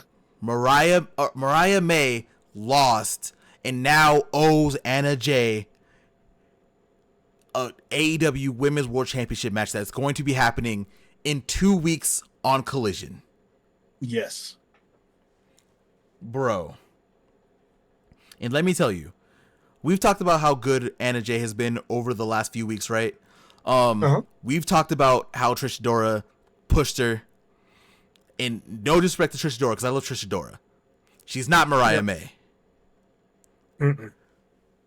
Anna Jay was also able to push Mariah May very well. She was able to fight from under pretty good. She was able to maybe not strike with Mariah, because Mm-mm. you ain't striking with Mariah. Like, it's not gonna happen. I don't Nope. care how long you were in Japan. It's not gonna happen. But she held her own and got the win. What are your thoughts, bro? So my thoughts on this is like, I'm glad it's happening. Like, it's one of those things where you see somebody constantly working hard and they're starting to get their payout, right? Mm-hmm. And also, we also got to just like point out how good Mariah May is, because she made Anna Jay look like $1,000,000 here. Yeah, she did. She really did. And actually, Mariah May so far has made everybody look like $1,000,000 every time she's done a match. So we also gotta point that out too. Mariah May is it. She is fucking fantastic. Anna Jay is, she worked hard, went to Japan, got better, is consistently constantly working on trying to get better. Mm-hmm. And we see it. We saw it in this match. We saw it in all the previous matches. And, it's one of those things we're starting to see that, she's starting to see the payoff. And it's great to see, just like, see it unfold. Yeah. So, yeah.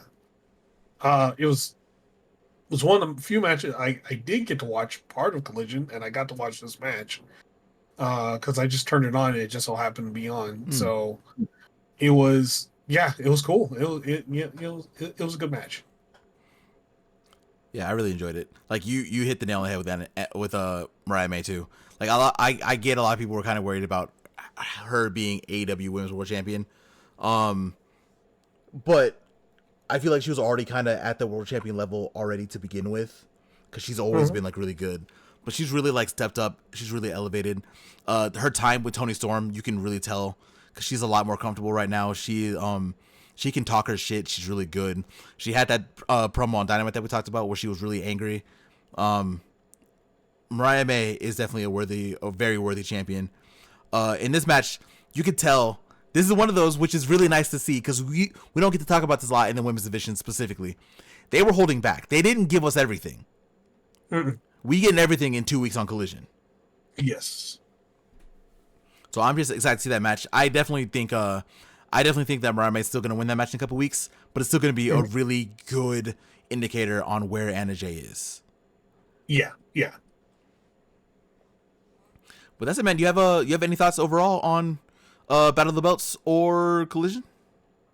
I think Collision was solid overall. Had solid wrestling, solid. Everything felt like at a decent pace at Collision, because sometimes Collision it'll start at a good pace and then it'll drop and then it'll go back to and then it'll go up again. Mm-hmm. This time it was just like a very consistent how Rampage was, so it felt pretty good. Yeah, not Rampage. Jesus Christ, I said Rampage. Collision. No, I got you. This was everyone definitely feels like a little bit more motivated right now too. I think it just the product right now just feels a little bit different. Like, it just even minusing like the whole Moxley part and the BCC part of this, the product just feels a little bit different. There are still some kind of stragglers. Like, I want to see what they're gonna do with Adam Cole and MJF, because I'm not really big on the switch. The switch makes sense. I kind of wish they would have just ran with this to begin with, and I know Adam Cole got hurt to begin with no matter what, but I wish they would have ran this way. We don't have to do like this reverse switch thing. But everyone right now is running on 100%. I feel like whatever happens next with AEW, be it new shows, be it pay-per-views, they're in a place right now where they're going to be hitting everything out the park, and I'm just really excited to see what happens next. Yep. Yeah. I'm going to say this. We don't even have a Kenny Omega back yet. Right? Once that happens, it's just, the show's going to feel, it just has a different feel, a different aura when he's back. Mm-hmm. And it's just going to take it to the even higher level than it is right now. So I can't wait for that. God, we've talked about it a little bit too, but we also have like a Bobby Lashley coming at some point too. Yeah. Probably very soon when he's done eating them cheeseburgers. He'll be here. He's gonna wreck everybody. Man. But that's it for today. That's our show. Proffitt, I got you this time. Don't worry, I'll take us home this time. Ooh, Yeah, you're gonna do it? Okay. I got you. If you guys made it this far, about 2 hours and 40 minutes into the podcast, we thank you so much for listening. If you have any thoughts, drop them in the comments. Let us know what you think about the show. Let us know what you thought about AEW this week. Let us know if you have anything that you want to talk about when it comes to AEW that we missed. I want to see your fan theories and things like that to see where the show's going to go. So definitely drop them in the comments. Let us know what's going on. Again, if you're this far, also make sure you like this video.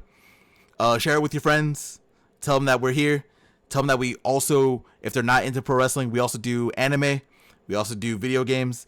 We got something for everybody on this channel. So make sure you like the video, share it, and make sure you subscribe to the channel so you can see all of the videos that we do, because we do a lot. Make sure you check them out. And that's really it. Thank you. Oh, go ahead. Hold on. Let me interject real quick. Yeah, go ahead. And I have one more thing to tell you guys.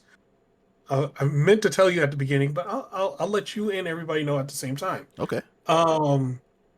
So in a couple of weeks, we will also have another platform that we will be that our podcast will be on. We'll be also going through Podbean. So in a couple of weeks, we'll have multiple places for you guys to go. You'll be able to check us out on YouTube.